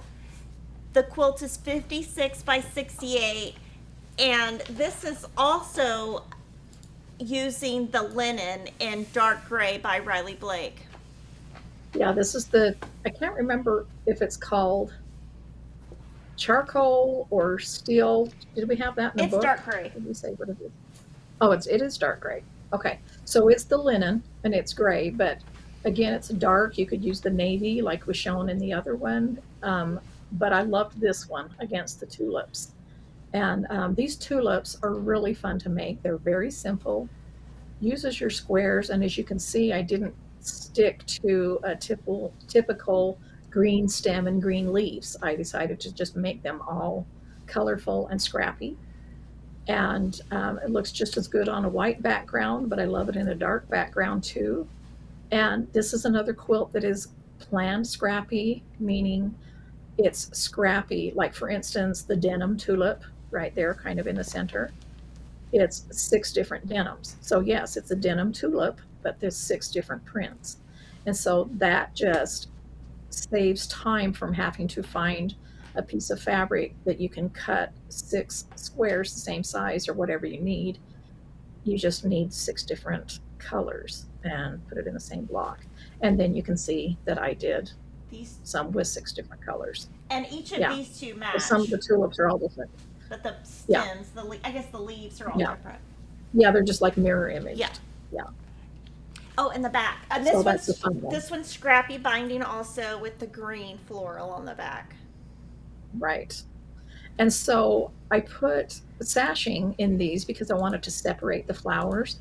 But this really is an easy quilt that you can make as big or as small as you want. You just keep adding more sashing, and then you would measure the border. I measure, when I do my borders, I cut them exact. I don't guess on my borders and then trim off the edges because I feel like it makes my quilts wonky. So I cut my border to exact size of what it's supposed to be, and then I make it fit. Yeah. I'm the boss of my own quilt, so I make it fit. Yeah. I don't let my quilt be me and tell me what size my borders are going to be. I'm tell it what size their borders are going to be. And sometimes when Lori does her quilts, she'll have the binding on the straight. Sometimes it's on the diagonal when she does the Scrappy, and we do note that in the book. But do you want to talk about why sometimes you do straight, sometimes you do diagonal? I don't even know why. I guess I just look at the quilt. There's really not a rule. I just like, okay, this one might look good. These tulips look very, I don't know. They just looked better, I think, with the way I did the binding. They're kind of squarish and not real, curvy looking. And so I just thought, well, maybe the straight binding would look the best. I don't know. Awesome. I don't know. That doesn't really answer your question, but that's. Well, it tells people, you can do either way. Well, I just decide each quilt. I just like, okay, do I want this on the diagonal or, so. I always say it depends what kind of mood I'm in. Yeah, exactly. Yeah. You just kind of look at the quilt. Maybe I would have looked at the quilt differently the next day. I don't know, but yeah. The next quilt is called Quick Broken Dishes. The squares are 8 inches square, and the quilt is 76 by 85. And this is where you could talk about how you do the 4-patch and then add the corners instead of doing half square triangles. Okay, so this is what I always do. Instead of making separate, you can look at this block and say, oh, I can make a bunch of half square triangles and sew them together. Well, you could, but that's not how I make this quilt. And it might be hard to explain if you don't have the book in front of you, but I basically am sewing a 4-patch together, and then I add the easy corner triangles after that 4-patch is formed. And it's so easy. It's less bulk in your seams. It's more accurate. And it's funner to sew that way too. I don't want to sew a bunch of half square triangles and sew them together. That's just not what I want to do. I'd rather construct the block and then add them at the end. And, every pattern doesn't lend to that, but whenever I can do that, that's what I do. And I have talked about that a lot in my Sew Your Stash series and the blocks, and when I, break that down, step by step. And this one, all of the sashings are all very scrappy, and then you've got a gray binding with a pink backing. Yes, I love gray and pink together. And so I always try to pick a binding that looks good on the front of the quilt and with my backing as well. The next quilt is called Quick Dash, and the quilt is 10 inches square. Well, the blocks are 10 inches square, and the quilt is 97 by 97. This one's really fun. It's a great stash buster. I like this one because I can use my strips and squares baskets together at the same time. And I decided to add little cornerstones of scrappy little 1.5-inch squares there because I thought it looked kind of cute and kind of formed a secondary block. I thought that was kind of cute. But this is another one that I show that it's very easy to construct the block first, and then I add my easy corner triangles last. Kimberly, can you point to the easy corner triangle? Yeah, so I construct the block first, and then when the block is already done, I add those outside easy corner triangles last. And it's super easy to do. This next quilt is called 64 block, and the quilts are 16 inches square. Well, the blocks, and the size is 64 inches square, and I love the color placement in this block, in this quilt. Thanks. Okay, so I love yellow and I love gold, so I wanted to sash it with this and see how fun it is to do wide sashing too. Typically you might think, oh, that needs a smaller sashing, but I thought it would be really fun. So I named this quilt 64 because it takes 64 squares for each block, and the quilt finishes at 64. So yeah, I thought that was kind of fun. And so that's why I did it. And this is probably the easiest quilt to sew because you just sew squares together and all different colors and sew them together. And in this one, she cut all of these strips length of fabric, and we put in a diagram to help you if you wanted to also do length of fabric. Yes, I do like length of fabric if I can, you know, for my planned quilts, but for Scrappy, you can't always do that. Sometimes you want to piece your borders together instead of length of fabric to use up your fabric, and that's totally fine. You can do that for a scrap quilt. You know, that's all, again, there's no rules. Every quilt can be your rules because you're the boss of your own quilt. So, but I love this quilt. It doesn't have to finish at 64. You can make it larger by adding more blocks, but because it took 64 squares for the block, I thought it would be really fun to make it finish the 64 as well. Yeah, and the binding and the sashing on this one are the same fabric.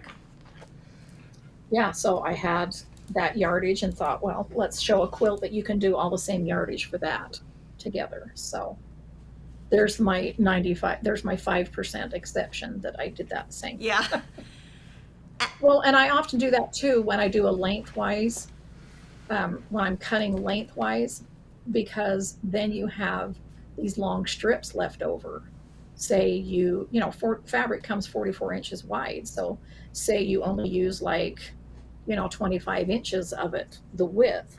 And so you have all this left over. So why not cut those up into binding strips? So that's another good way to use up your leftovers. Use it up and wear it out. Yeah. Make it do or do without, right? Yeah. The next quilt is called Spring Basket.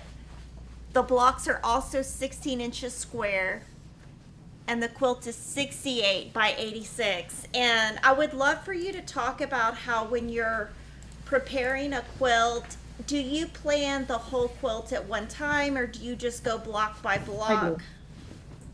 Well, first I design the block, and then I decide what kind of a setting I want it in. And I thought this would be really pretty with the baskets on top of each other, with the sashing only in between the rows of baskets, and make them vertical rows. You know, I just wanted, again, for you to think outside of the block and not do typical, you know, sew your squares together, that there's other ways that you can do things. And so a lot of times I will like to do vertical sashings, and this block kind of lended for that. I love me a good basket block with flowers. You know, I could design flower blocks all day long because I love them. So inspired by flowers and all the different shapes and sizes and colors.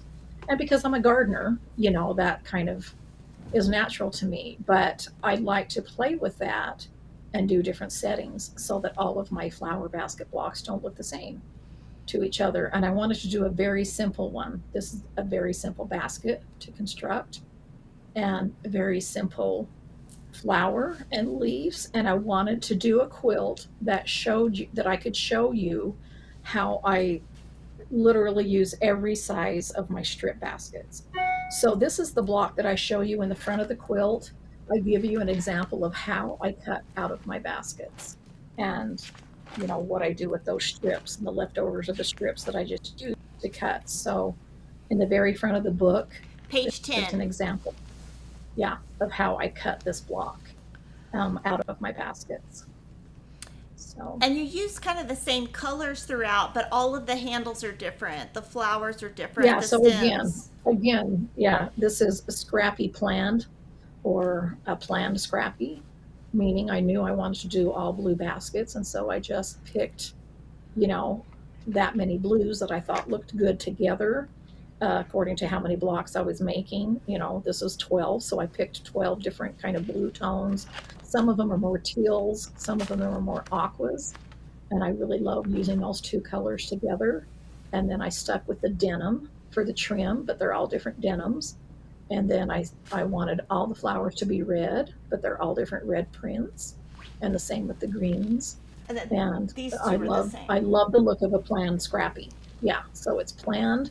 It's scrappy, but it's planned a little bit. I don't just grab something, you know. I kind of put it all together first. And then I just wanted that soft pink to go around it. I mean, pink never fails, you know, whenever you're in question of something. That's my opinion. I always love pink. So I think that soft pink is from my Stitch collection. Yeah, I've got to look in my book here to see the fabric It is. closer. Yeah, that's from my Stitch, and I love it's just a soft pink, and it's the color frosting for the ground, and I love that. I love that color. So yeah, I think it looks good, and I love pink and red together, so I use red for the binding, and I hope you guys like the looks of this, and I hope that you, you know, let me know if you like that I put on page 10 in the front of this book how I cut for my baskets, because even though I show it all the time when I sew blocks and you know, on my tutorials, it's nice to have something in print sometimes when you're cutting Scrappy, and I hope you use this book a lot to cut Scrappy, and I wanted you to be able to have that reference to turn to that, you know, beginning of the first page, and, you know, give you a refresher of how I do my stash and how it came to be. And I think this quilt is great for somebody who isn't used to working with Scrappy, wants to start. But this one's a good one because you only have to pick a few colors for each block, and it kind of will introduce the sewer to doing the Scrappy without being too overwhelmed. I agree, because typically you would look at a quilt like this and all the baskets are the same print, right? Because they're the same color. You're like, okay, well, I'll do them all the same print. And you can do that. You totally can do that. But what I'm saying is you don't have to have yardage to make all of those baskets. You can use them from your leftovers and your Scrappy stash, and you just have to use, you know, kind of like I said, the teals and aquas that go together, and they look great together. Each basket stands alone and looks cute, and then when you add them together, it's even more cuteness factor, you know, and a bigger impact on that. And I just think it adds, Scrappy adds a lot of interest to a quilt, and I really, really like that. The next quilt is called Tall Pines. And this one I did want to point out, these are not half square triangles. These are corner squares. The trees are 6 by 12, and the quilt is 70 by 76. Now, I made this quilt several years ago to teach in one of my workshops.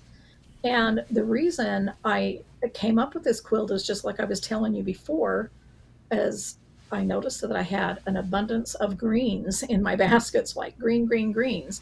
And I'm like, okay, I've got to make something that uses these greens and cuts down on this portion of my fabrics. And so I'm like, okay, what's green? Pine trees. That's great. This can be a Christmas quilt, or typically, because, you know, I go camping a lot. I love to glamp, and I have quilts in my trailer. This is perfect for in my trailer for the outdoors. This is perfect for a guy quilt as well. And I just thought it would be great to use greens and browns in this entire quilt.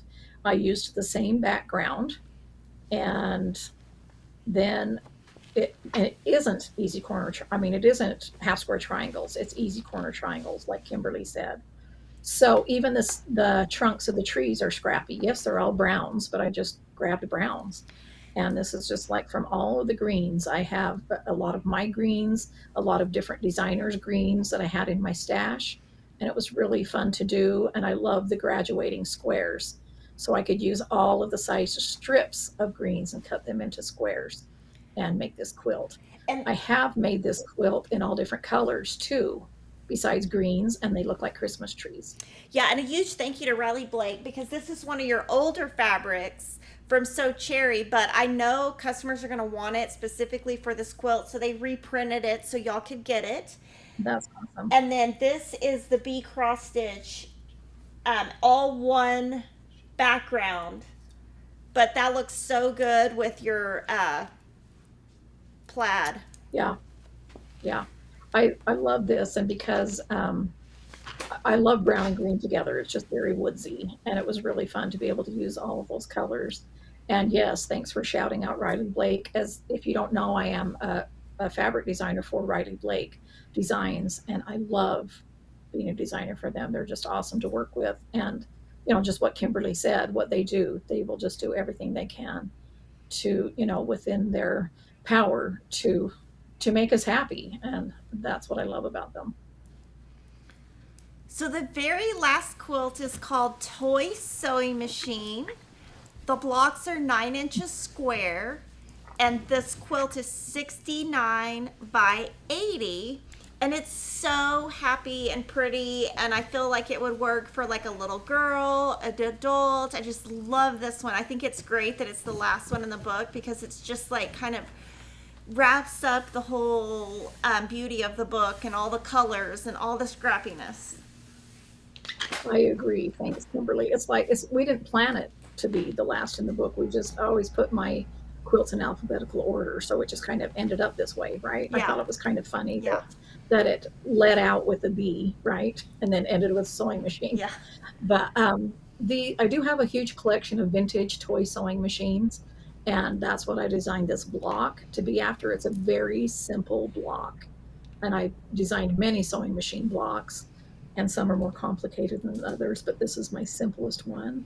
It's the easiest way to use up, scraps, and this is really fun to do. Kind of some of the bottom of the machine and the dial is a different color than the body of the machine, and sometimes they're tone on tone, and that's really fun to do. And what I mean tone on tone, like the green one right there, it's a lighter green with a darker green, accents or things like that. But I wanted to do the cornerstones in scraps as well. And again, I did a light background on this because I wanted the machines to pop out. But to me, this looks like little toy sewing machines in a row. And I've always loved toy sewing machines. I had them when I was a little girl, and I still love them. And I wanted y'all to be able to pull out of your scraps and do some sewing machines. And this quilt kind of reminds me of us all sewing scraps together. And I think that'll be fun, and that'll be fun for the sew along. So. And this one, she used the same background within each block. All the sashings are different, and on the border, she used her hush hush print that she designed, and put it's the stitched print on the outside that's also white on white, and the backing's pretty bold, so it kind of pulls it all together. But Riley Blake has a collection called Hush Hush, where each of their designers got to design a print, and that yours has obviously outsold everybody's. But it looks so good. Well, I don't know about that. Well, for me. But, okay. But I mean, the stitches on it really, I just think the colors, it really pulls together everything. If you guys can't see that, in that print, it's little sewing machine stitches. So, if you have a computerized sewing machine and you have all those fancy stitches, that's what I put in the print. And so that's why I wanted to border it, the sewing machine quilt with that, because it has all the little sewing machine stitches, and I love that print. It's really fun. Thank you so much for the compliment, Kimberly. And then It always means a lot to me. Oh, thanks. And then another thing we did in the book that we haven't done before is we listed, if you're going to use a 44-inch wide backing, how much to buy. Or if you're going to use a 108, how much to buy. So it would make it very easy if you were at either online shopping with us or in your brick and mortar. You won't have to do the math. It's already done for you. Yeah, quilty math sometimes is not fun. Yeah. And so that's why I wanted to put this section in here to really help you with your quilting math and when you're trying to figure out different things for individuals. So, this, the tip starts on page 212, and I go through and show you all different, of my tips about different things. I don't know how much you want to explain about that, Kimberly, but, go ahead and just tell them what you want to say about what I've included? Or Yeah, so we put some tips in here about Lori's methods on binding. We also gave a backing chart that you could use. We gave tips on cutting different fat quarters into each different size that she uses within these quilts. She also gives you, how many strips can you get out of a 1 yard fabric for each of her size strips? How many squares can you get from a width of fabric? Her fast flying geese method. How she does her half square triangles, square and a square charts, quarter square triangle charts, but just lots of tips so that you could have this ready in your sewing room. So if you were, for example, you need to cut some 1.5 inch squares, but you need to know how many you can get from a strip, it's in the book, so you don't have to do the math. Just a way to, our books are jam-packed with just a lot of stuff, and what we try to do is bring what Lori's doing in her home to your home and give you as much information so that you're able to recreate what she does yourself and give you all the tips that we think will help you get there. yeah, and and also if you're doing a quilt like in the One Block Wonders, and you need to know, certain yardages, or like Kimberly said, how many squares I can get out of a background, because you're not going to use my exact recipe. You want something a little bit larger, and so you want to know what you need. That's what these reference guides are back here for, to help you, and I hope that you continue to use them, and that that you find them handy, so you don't have to look it up each time. You just have to look at the book. And also, Lori uses the fast flying geese method, and so I think the chart in there is great because it tells you what size squares you need to start with. So that's going to be really invaluable for everybody who does flying geese with Lori's method. Yeah, and again, I don't use that every time I make fast flying geese, but I do a lot if all 8 points, like for a star, match. Then I do that method. If they're scrappy, then I do the easy corner triangle method to do my fast flying geese. To do flying geese. So it's just, there's no rules. Every block and every quilt is a different instance for different reasons, and hopefully that's outlined for you in the book. And I hope you enjoy the book. I enjoyed, making it. It's been a long time and a long work in progress. And I'm just really happy that it's finished and that it's out there. And I'm really happy, for Isso Emma to publish my books. And I just hope you love it. I'm just really, really humbled to be able to just bring to you what I just simply do in my sewing room. I'm just a girl in my sewing room sewing scraps together. And it's so fun for me to be able to show you what I do and how I do it.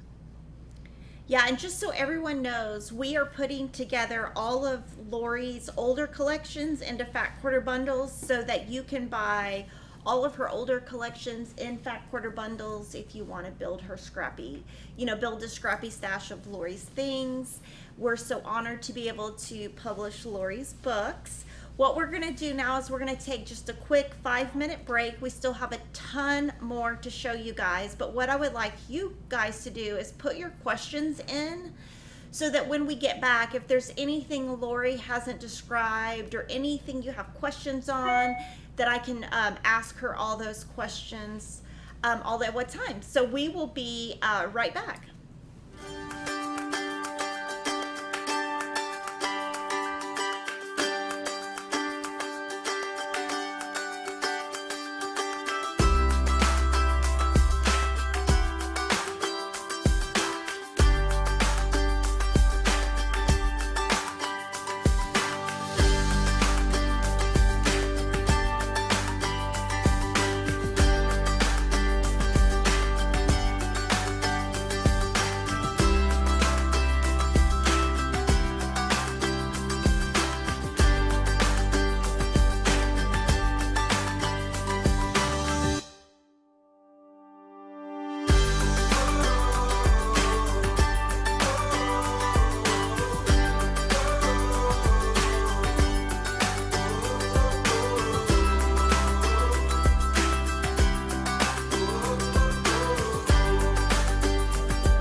thanks for letting us take a break. We still have a ton of stuff. And we're still twins. Oh yeah, and did you wear your bracelet? You forgot to wear your bracelet? No, I didn't wear my... Dang it. I know, I thought about texting you, but I forgot. So I'm going to run through questions. Some of them are really funny, because some of them I don't even know the answers to, but Lucy wants to know how many featherweights you own. Everybody asks me that. I've got to get them out and count them, but I really don't know. But I don't know. I'd say 10-ish. Yeah, but vintage sewing machines is way over 10. Oh, I have a lot of vintage sewing machines, and you know what? That's not all my fault. That's Mr. Honey's fault. My husband. Yes. He likes to go thrifting. He has more time to go thrifting than I do now. You know, I don't have that much time, but when he finds one, sometimes I don't even know where he is. Like he's like out running errands or whatever, or he's golfing or something, or fishing, and then all of a sudden I'll get a text picture and it's a vintage sewing machine, and then I know he's at the thrift shop and he's asking me, do you want this? Do you like this? Do you have one like this? And then I'll either just send him a thumbs up or a thumbs down. If it's a thumbs up, he buys it. And if it's a thumbs down, it's like, nah, I don't like that, or I already have one like it, or no, or whatever. It's not in good shape or something. But I don't know why I keep getting these vintage sewing machines. What am I going to do with them? I do use some of them, but I obviously use my featherweights more, you know. Well, I'm waiting for him. And if he came across a featherweight, he wouldn't even send me a picture. He would just buy it. Like, he would just buy it. Yeah, that's no question about that. Yeah. Well, it would be, I'm waiting for him to still find me a vintage spool holder. Like by your front door. What is that by your front door? I want one of those. The chest of drawers. Yeah, I know. I have like 4 or 5 of those. I know. You need to just stay. You need to keep continuously looking, and then you'll find one. I know. Because when vintage things, if you're looking for something vintage, for sure, you know what you're looking for. You have to just keep on it, like a search all the time for it. But most of the time when I go shopping, you know, in antique shops, I'll be like, yeah, I need a new cupboard or something for this. I never find a new cupboard for that, but I find something completely different. And then eventually I'll be like, oh, okay, I'll come across the cupboard. But, you know, you just don't know what they're going to have in there. So it doesn't match up very often with what you want to go and find compared to what you do find. Yeah. Yeah. And then Anna Marie wants to know, on those machines that you have, do they all work, or are some of them used for props? Or the vintage sewing machines that you know, my husband gets, yes, they work. He'll bring them home and he'll make them work. You know, he won't get them if they don't work. But like I say, I don't use those. It's the featherweights that I use, and yes, they all work. He works on my featherweights, and if they need help, but they really don't need help after they get going. You know, there's really not much to go wrong with them. That's why they're just such a great little machine. Yeah. And the t-shirts, Holly Martin's asking if the t-shirts are available. Yes, they're available at Fat Quarter Shop. And have you ever thought of doing a quilt of vintage furniture?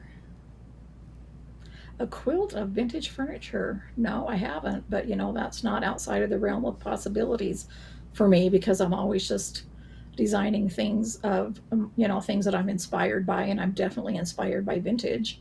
And furniture, most of the furniture I have in my home is vintage. I don't mean like my sofas, but I mean like, I don't know, Kimberly, you've been here everything. A bajillion Chest times. Of drawers, you know what I'm talking kitchen, about. hutch, everything on the wall. Cupboards, everything. end tables. Yeah. And then my furniture that isn't vintage is definitely vintage style. You know, so I'm super happy that vintage is popular now, because, you know, it didn't used to be, and I used to have to just buy everything vintage and custom do my own colors. But now there's just so much vintage everything out there, so I'm pretty much in heaven. Yeah, and I do follow. There's an antique store in Lori's city, and I follow it just in case, because I know her husband will go pick up something if I find something, but I haven't found anything. You're talking about Home Again? Yeah, but I haven't found anything yet. That's how one time they posted about it snowing, and they had to close down, and I was like, oh, it must be snowing where Lori is. Yeah, and if you have, we get a lot of snow in Utah in the winter, so if you have to close down, from snow, you know, Oh, it's a lot of dang snow. yeah. Yeah. Yeah.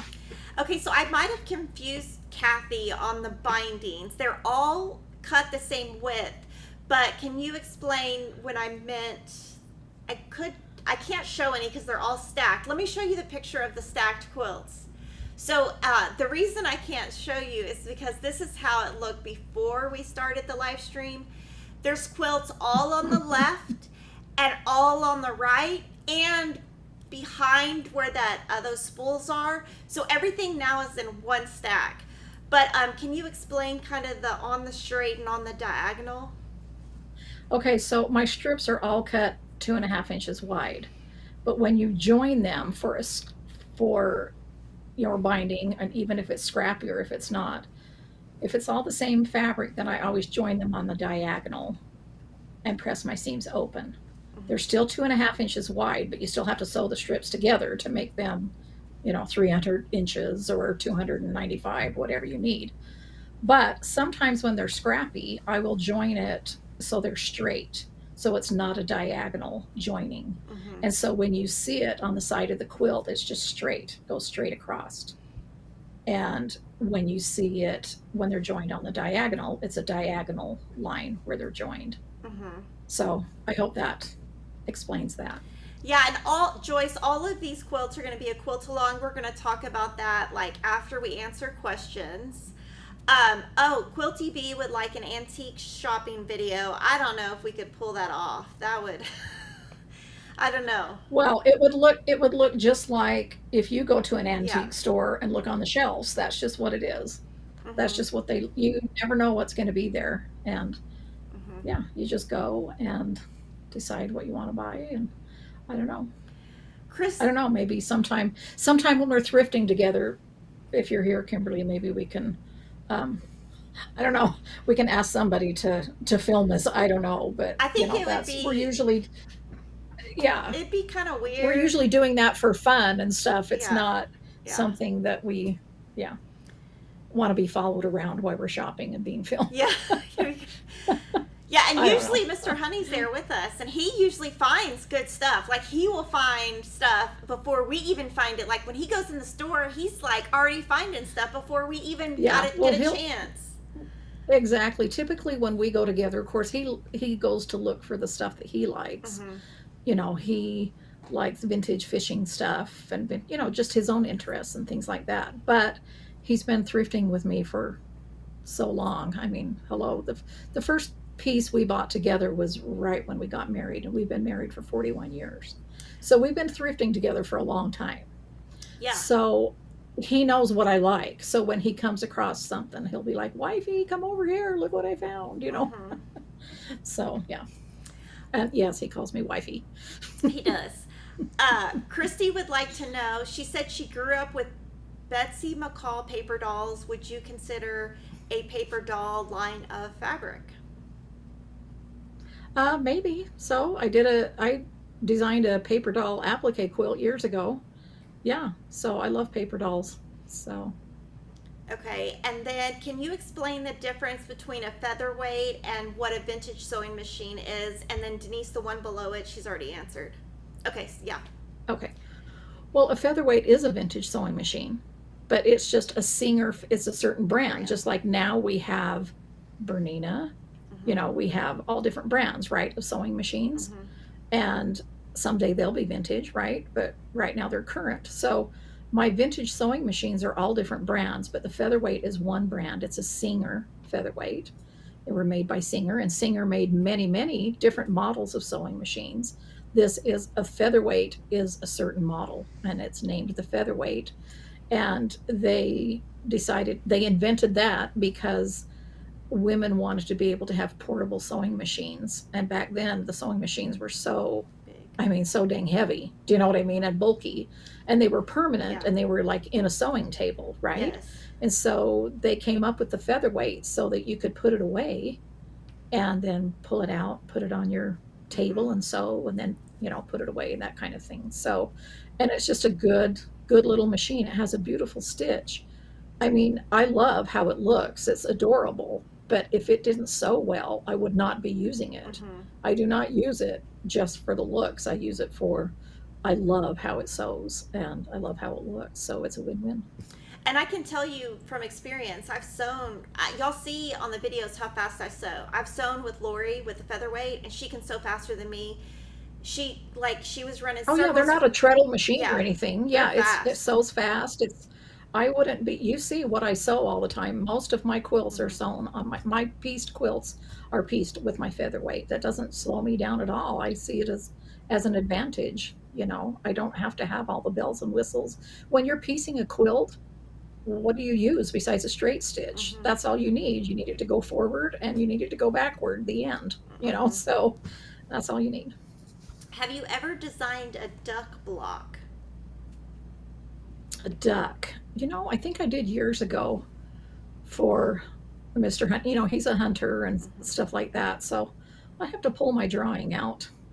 Like a duck. Are you talking like She says a she mallard? likes baby Like for ducks. hunting, or duck for like baby duck. oh yeah, for like the country or a farm thing. Yeah.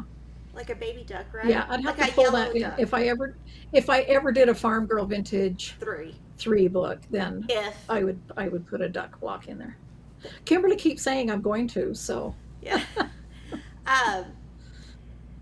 Does Lori have a favorite fabric collection she has designed? yes, and that is the one that I'm designing at the time Yes, I knew or you were gonna working say with. that, Because yes. just like with quilt, well, it's true though. And it's just like with the people used to say when they would come to my home for garden tours or whatever, they'd be like, "What's your favorite flower?" And I'm like, "The one that's in bloom," Mm-hmm.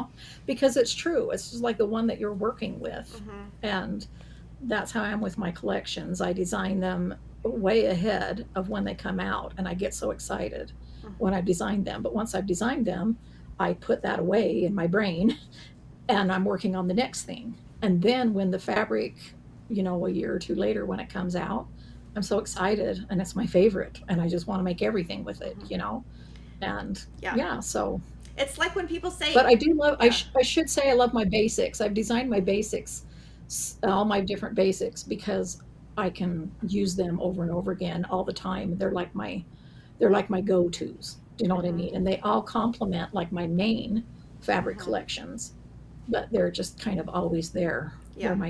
They're my peeps. They're always there. They're always there for me. Yeah. Yeah. And then is the book easy for beginners? Yes. Yes. And then this is kind of a funny question. They want to know why you don't use more plum and purple, and I already know the answer. Well, I don't use a lot of plum and purple because that's not my personal preference. And I always design for what I love. And I don't hate plums and purples. I just don't use them a lot. And so I hadn't put them in my collections. But I think they're in more collections than you realize. I put them in my bee cross stitch, which has been out for quite a while. And prairie. That was my first one. Prairie. I put them in shades. Now they're in prairie. They're in my bee ginghams. My bee ginghams should be coming pretty quick. They're in my bee ginghams. They're in my bee vintage was just announced. That's coming, and that's a basic, and they're in there. So by the time, and then they're in calico as well. Yep. So by the time calico comes and my other basics that they're in, but I do have plums and purples now that are available now. Yeah. And then Lori had a collection called Cozy Christmas. It's still in print. We're going to have fat quarter bundles of that soon. But they want to know if you're working on another Christmas line. I'm not yet, because I'm still very pleased with Cozy Christmas, and I'm still not tired of working with it. Do you know what I mean? And I love it. And also, for me to make a Christmas quilt, I don't have to use Christmas fabric. Right. I don't know if that makes sense to you, but it's about the colors for me. Like, if I want to make a Christmas quilt right now, I don't need to have a Christmas collection. I just need to have what I consider Christmas colors. And I just use my Scrappy stash to, to use those Christmas colors in. So, yeah. And then Maria, on all the bundles, we have all of those as coming soon items. They're all going to come in at different times on all those older bundles. So just click to be notified when they come in, and I'm just going to continually stock those. And then That's cool. I didn't know you were going to do that, Kimberly. yeah, Thank I have you. it all That's ordered. awesome. It's just not all here yet, so it'll come on different times. Yeah. But Yeah. Jean has the best question, and it's going to be the last question before we move to quilt-alongs. How many hours a day do you each sew, and do you take any days off? I take Sundays off. Yeah. Personally, I take Sundays off. But I don't know. I don't keep track of my hours. It's just something how I live my life is why I just do what I do. So I don't keep track of my hours, but um, some days I'm not sewing at all because I'm designing and working and things like that. But I'm always sewing a week doesn't go by that I'm not sewing or anything. So I would probably say that I'm sewing on an average 3 or 4 days a week. And I can't really say how long in those days. Sometimes it's only an hour or two. And sometimes I can, I have a block amount of time that I can sew. And it also depends on what I'm doing in my life at that time. If I'm getting ready for the photography for my book, I mean, I'm sewing a lot because I'm sewing a lot of the quilts along with all of my stunt doubles. And that means, I did not sew all of these quilts, and I have to give kudos to all of the people who sewed, for me for this book. Yes, I designed them and I sewed a lot of the blocks, and then I had people put them together, and some did the quilts from the start to finish. And that's inside in this side cover of the book of all of the sewers and quilters. Nova Birchmill, Beth Brawl, Angel Tucker, Terry Jungman, Betty Peterson, Julie Stubbs, Teresa Williams, and then the quilters are Gina Tell and Julie Stubbs. Sarah does all your books. Sarah Price does everything on the books. Jocelyn and Katie helped with photography. Jordan and Victoria helped as photo assistants. And then really so important are the editors, Nova, Cheryl, Cohorn, Karen Hardy, Peach Lambert, and Chris Vine, and then me. I mean, I guess exactly. Yeah. I don't want y'all to think, because yes, right. this is my book, this is my concept, these are my patterns, I'm the designer, it's my fabrics, but I could not do this myself. Right. So yes, it's my book, but it's everybody's book, right. And I never want you to think that I just do this all myself, because you can't. It takes a team. And it's so Emma has a great team. So let's start talking about the Scrappiness is Happiness quilt along. Jordan's going to pop up a photo of the quilt that you designed, and I'm going to talk about the details, like the dates and stuff. We're going to start October 31st, and every week we're going to work our way through the book to make this Scrappy sampler quilt. On October 31st, we will put up the free finishing pattern, which has the sashing and the borders. It's not going to come out until then. It's 32 weeks total. The fabric requirements are on the blog. And on October 31st, like I said, the download is going to come on. I'm going to talk about what I'm going to be using. Because with Lori's lines, I always do a quilt, everyone. So I already have a prairie quilt designed and ready, or decided, not designed, decided. I have my calico plan decided, and prairie is in stock. So I'm going to use prairie to make my quilt. I am going to have a live stream in October, November showing all of my blocks sewn. I will say I'm not using the purple. I love the purples in prairie, I know. But that doesn't mean you have to. And then the background I'm using is 12-320 teal, and fabric requirements are on the website. But I do want to show you, Lori put together 2 Scrappy bundles, and these bundles, just so you know, they go in stock, out of stock, in stock, out of stock, which I just order. When they go out of stock, I order more. So she's got a Scrappy background bundle. Look at this. And yes, and that's it too. That is called the Scrappy Happy Starter Bundle. And so it's just a mix that Lori put together. So you could use that for the sew along, or the sew along behind Lori's head. Sorry. What do I point to? Yeah. So I was trying to point to Lori's house. But so you talk a little bit about the sew along, and I think it's going to be awesome.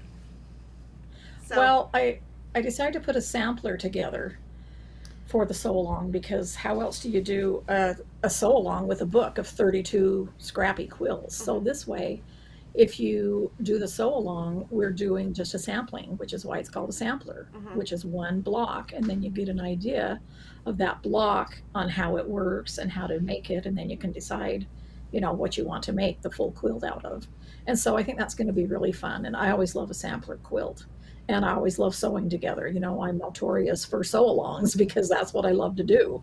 And so, I don't know, a lot of these blocks I've already shown how to do on my Sew Your Stash series. But if you guys let me know what you think, if you want me to do some tutorials for some of the other blocks that I haven't done during the sew-along, just let me know. I don't know, you know, you already have the know-how in the book, so I don't know if you want me to do them, you know, a tutorial or not. Just let me know, and you know, I'll be happy to do that. And I'm excited that Kimberly, you're doing it in Prairie. I'm going to be using my scraps like I always do, and I think it's just going to be fun all around. Yeah, and what Sarah and Lori did is Lori picked the color placement, and it's solid, but that gives you kind of a starting point to pull from your stash, just color ideas. And right, it just looks solid, right, like you say, but it's just like, okay, where there's a pink solid, it's like literally you can pick in any pink fabric print that you want.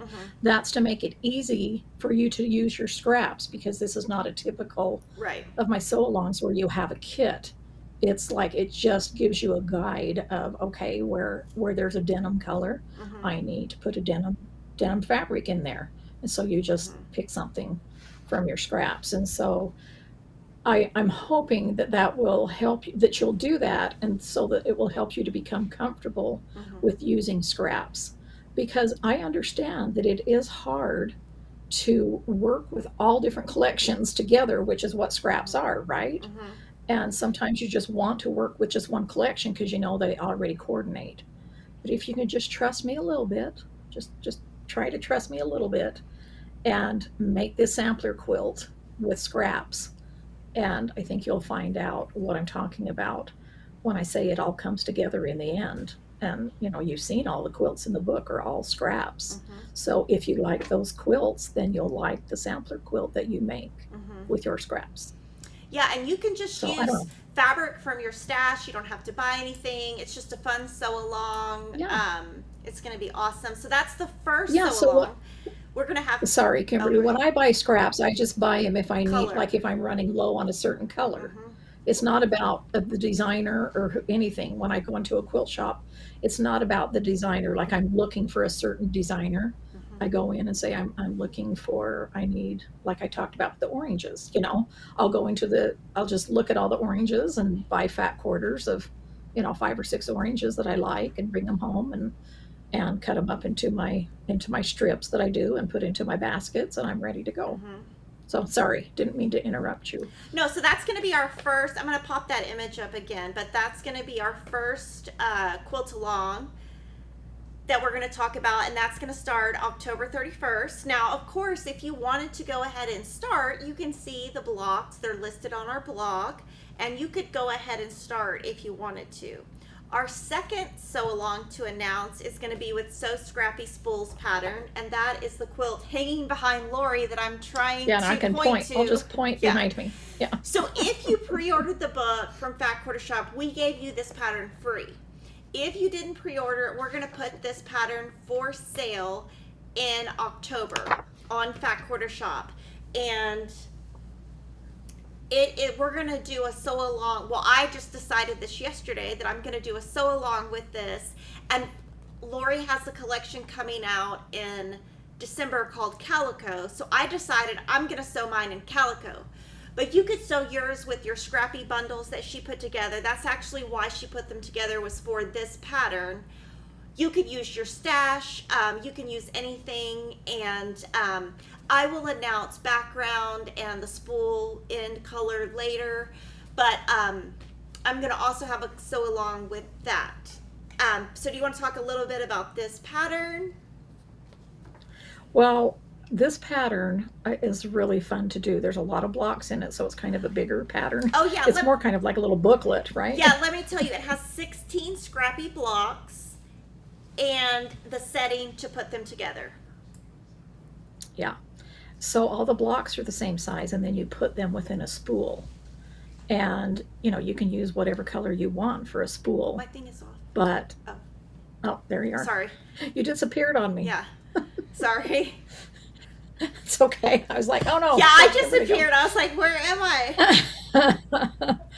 Anyway, so I used the same print for all the spools, the same print for the background and stuff, but the blocks themselves, which kind of represent the thread, you know, the spool of thread, is all scraps. And it's really fun to make because they're small blocks, you use small scraps, and each block is, you know, whips up pretty fast. There's a few there that take longer just because they have more pieces in them, but some, you know, don't have very many pieces at all. And that's what I wanted to do with this quilt. I wanted to have a good variety of just small scrap blocks that you could just use for your small scraps. And then we wrote the pattern where there are instructions if you just want to make one block, or if you want to make for the whole quilt to make it easy so you don't really have to think. And then all the blocks are pieced. We have people asking. And anything that we do with Lori is always pieced, and then there's no applique. Oh yeah, no. And so it's such a cute quilt layout too, I think, because it's just simple. And so simple is always cute. That you really could just do like a one patch wonder, meaning you could just cut the block for your thread out of fabrics that you like, and you don't have to do them pieced if you don't want to, and make a spool quilt. And I have many quilts that I've done like that. But this is the quilt. I know we've talked about this before, but I designed this quilt years ago when we did the Scrappy Project Planner. And we couldn't put it in there because I wanted number of pages, a good variety of blocks to go into this quilt. And so, I mean, it was a kind of, like I said, a booklet all on its own. So it's been a lot of years since I designed this quilt. And so I'm super happy that it's out here now, you know, that the pattern is available, and it's going to be fun. I'm glad you're doing the sew along with it. So yeah, you just barely told me that, so I don't know the details on it because I hadn't figured them out. And I think that's what customers, they like it for. I just come up with stuff, and then I also came up with, we worked on this a while ago, the vintage kite. So we're going to pop that image up, and I'm going to tell you the details on that. That's going to be in 2023. So that uses our vintage kite foundation paper that Lori designed, and it is 6 inches, and Lori designed this quilt. So she used it, let's see, it uses Bee Vintage. Bee Vintage. Just barely on the storyboards, and we'll be talking about. It's my next basics collection. And so I wanted to design a quilt with this vintage kite paper because this is Bee Vintage fabric, and I really like the way it looks. Yeah, and I love that mini. Yeah, so we're going to do a sew along with that in 2023. So we don't have all the dates and everything, but we're going to do that. We'll host it. But I wanted to show you, this is if you made the kite blocks using one background here. And then this is if you want to do a scrappy background. So when we get to that sew along, there will be so many things that you can do, and we'll show you lots of options with that collection. But I wanted y'all to look forward to that, and I don't know if y'all have all seen this paper yet. It's so awesome.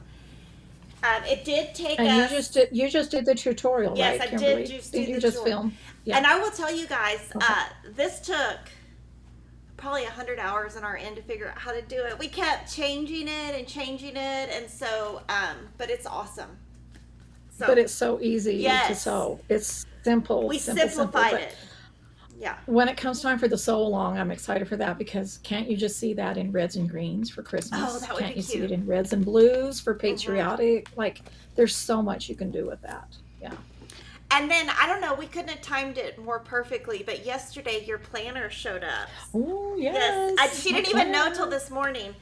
So, do you want to talk about your planner and the video you did last year?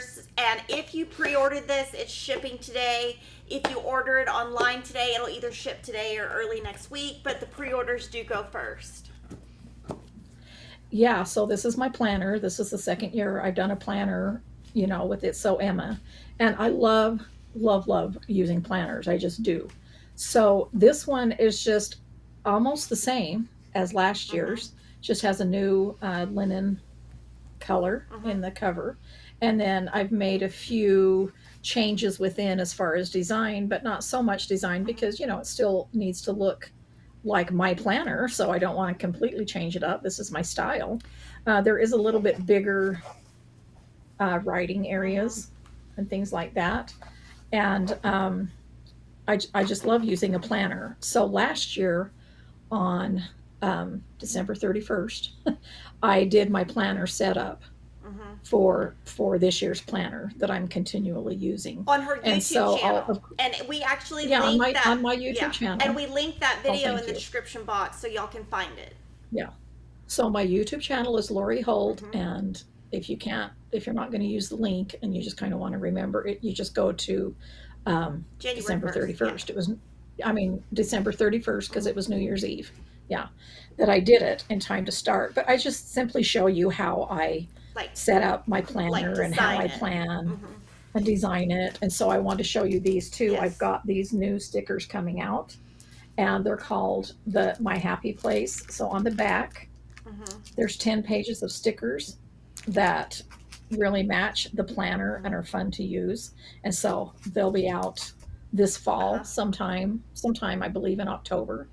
And so they'll be ready to go and use with the planner. And I like to decorate my planners. Mm-hmm. You don't have to decorate your planner. You can just write in it. Mm-hmm. There's plenty of area in here for you to do that. And I love it. I love it. That's how I live my life. That's how I plan Mm-hmm. my day is around my planner. And so I love to share with you how I do that.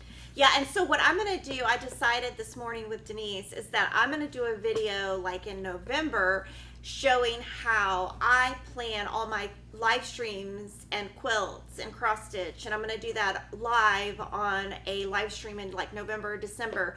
And then the difference you're going to see is mine is more just like pencil. I'll try to be creative with the stickers, but if you want to see creativity, you're going to see that on Lori's channel. If you want to see organization Well, and like crazy amount of work, come to my channel because we do it differently. yeah. But I definitely Well, will we don't, try to use the stickers. Yeah. that part we don't do differently, meaning my basic is I'm planning Hmm. not to decorate. I don't use my planner just to decorate, But yours is cute and mine I is not. use it, I plan Yeah. it, and I write down all the stuff. I do it in pencil and then I permanent in pen, just like Hmm. you. That's something Kimberly and I have in common. Yes. Like we're planner girls and Yes. we always have been. And we love to use our planners. But then after I do all of that planning, it's just my philosophy. If I have to do something, I have to make it cute. And that's just who I am. And I don't know how to not be that way. Right. And so that's just what I do with my planner too. It's like, hey, I have stuff and I can make it cute. And I love paper crafting. And so it all comes together. I Hmm. don't have time to paper craft as much as I Used used to. to. And so this is a perfect way for me to get that, you know, Hmm. paper crafting crave that I have done is just using it in my planner, a little bit at a time. And Hmm. then I feel like, okay, yeah, I've paper crafted a little bit. Hmm. But yeah, it's mainly for planning, but you could take it that extra step and decorate it if you want, like I do, because I just, for Yeah. some reason, I can't stop myself from taking that extra step. I'm Yeah. always a little bit extra. Well, and Lori has great handwriting and scroll. I mean, I have chicken scratch for handwriting. I mean, Oh, thanks, people who Kimberly. work for me cannot read what I write. My kids cannot read what I write. I've always had bad handwriting, and it's funny because my mom found some old report cards of mine last year, and she brought them to dinner, and one of them was like, it literally said horrible handwriting, and I was like, yeah, it had What? changed. I can read your writing. Yeah, it's chicken scratch. I can't ever read your text because sometimes, but I can read your writing. I can't tell you how many times she texts me and it's like, what? Like No, I sent her I'll just text photos. you back a question mark. Yeah. I'll just text you a question Yeah. mark. Like, I need words. Yeah, and like, cause I'll just send her a photo, and she's like, "What am I supposed to do with this photo?" And I'm like, "I don't know. Like, I try, but I'm not a good communicator, and I don't really text that much. So I'm random." Well, it's not even the photos. You always text me, but you text very quickly because that's just how you are. You know, you so fast. So you text fast, and then you don't check it to see No, I if don't. it said what you really wanted it to say. And so, I know you pretty well by now that, yeah, even though I can't read it, I can understand the meaning. I know what you're trying to say. Yeah. And if I can't, I just send you a question mark. Well, last night I had sent Emma a bunch of texts, and she wrote back, and she was like, "I don't know what either one of those things say. So what?" And then she said, "What and what?" And then Oh, Emma, I feel your pain. I get it. I get it. yeah, she's like, "I have no idea what you're saying," but yeah, okay. You're cute, Kimberly. It's okay because you're cute. Well, and then let's talk about your support group that we're going to do in October, because that's also Oh, going to be a yes. sew along. So that's the fourth one. Okay, I got mine to hold up too, so we have to remain twins throughout this whole thing, Yes, right? yes, Hold up the same thing. yes, That's shiny though. yeah. There we go. Yay. There's my support group quilt. So I designed this quilt years ago, several years ago, I think about 7 or 8, when my mom was diagnosed with breast cancer. And, obviously it's a very scary time for my mom, my dad, and for me and my siblings and all of us. And I am very happy to say that she is cancer free and she's still here. And that's when I designed this quilt as a support group. And, it has the double meaning, obviously. Support, there's the bras there for support, but we all support each other in hard times and good times. And I just wanted a representation of that. And so I wanted to make all these really cute bras or swimming suit tops, whatever you want, to call them. And then I use pink. Every time I've ever made this quilt, I always use pink in the back, for the breast cancer awareness color. So we're doing this in October, right? Yes, October. So that, for breast cancer awareness month. And yeah, so you explain all the charity, I brought it to Kimberly and I said I would like to do this Mm-hmm. for breast cancer, and for the awareness. And so of course Kimberly's so good at all this, she put it all together. And yeah, and then I did a cross stitch to go with my Yeah, so we're doing to go it with to it. support National Breast Cancer Foundation, and Lori's going to donate $5,000. Kevin and I are going to donate $5,000. If you go to any of Lori's products on Fat Quarter Shop and you scroll down within the product, it is going to link you to our fundraiser. And so you can start donating now. Lori and I are hoping that we raise a total of $20,000 to help women at every step of the breast cancer journey. And so we've got the cross stitch pattern. We have, here's the pattern. And then this has been, this needle minder is going to outsell any Yeah. needle minder you've ever done. Do you think so? It's been on the top seller page for like 2 weeks. And then I was like, I just want to do a little bra needle minder. Yeah. It's so cute. and then we did a thread keeper, a thread pack, and then we packaged it in a kit with a cute little sticker. And so we're going to be Oh, doing that's so that cute. in October. But the main reason we're doing it is to raise money. We're all about charity and trying to support all the things. So I know, and just that's why I wanted to do this needle minder too. It's just to remind us when we have it. Yes, it's a needle minder, but I don't know. It's just always going to remind me that we're supporting each other in everything. In everything, we Yes. should. I believe in building each other up, and I know y'all do too. And I believe in positivity. Kimberly and I are both very much on the same page with that. And I appreciate all of your support and Kimberly's support, and just it takes, just like I said, I couldn't do this book alone. You know, we Mm-hmm. can't do things alone. We need each other. Mm-hmm. And it's so very important. And I just love the quilting community, the cross stitch community, everything. It's just great. And don't y'all just love how Kimberly brings everything to you for that? I'm so excited. So yeah, I do the things I do, but she brings it, you know, she has a way of bringing it to you. And I really appreciate that. Yeah, I try to make Lori's dreams come true, and that is a fact. um, so, I appreciate yeah. that. And I think that's a great way to end today. If you have any questions for Lori, me, anything about her book, anything, just put them in the comments.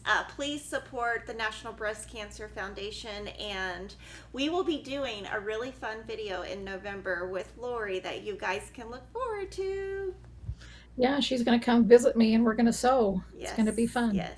And we won't be being filmed at the thrift shop, but we'll be being filmed sewing. Yes. So that's going to be fun. Yeah. But before we go, I want to again thank you guys. Thanks for tuning in. Thanks for your support of my designs and my products, you know, my fabrics. Thank you for your, you know, interest in those. And I just appreciate you so much.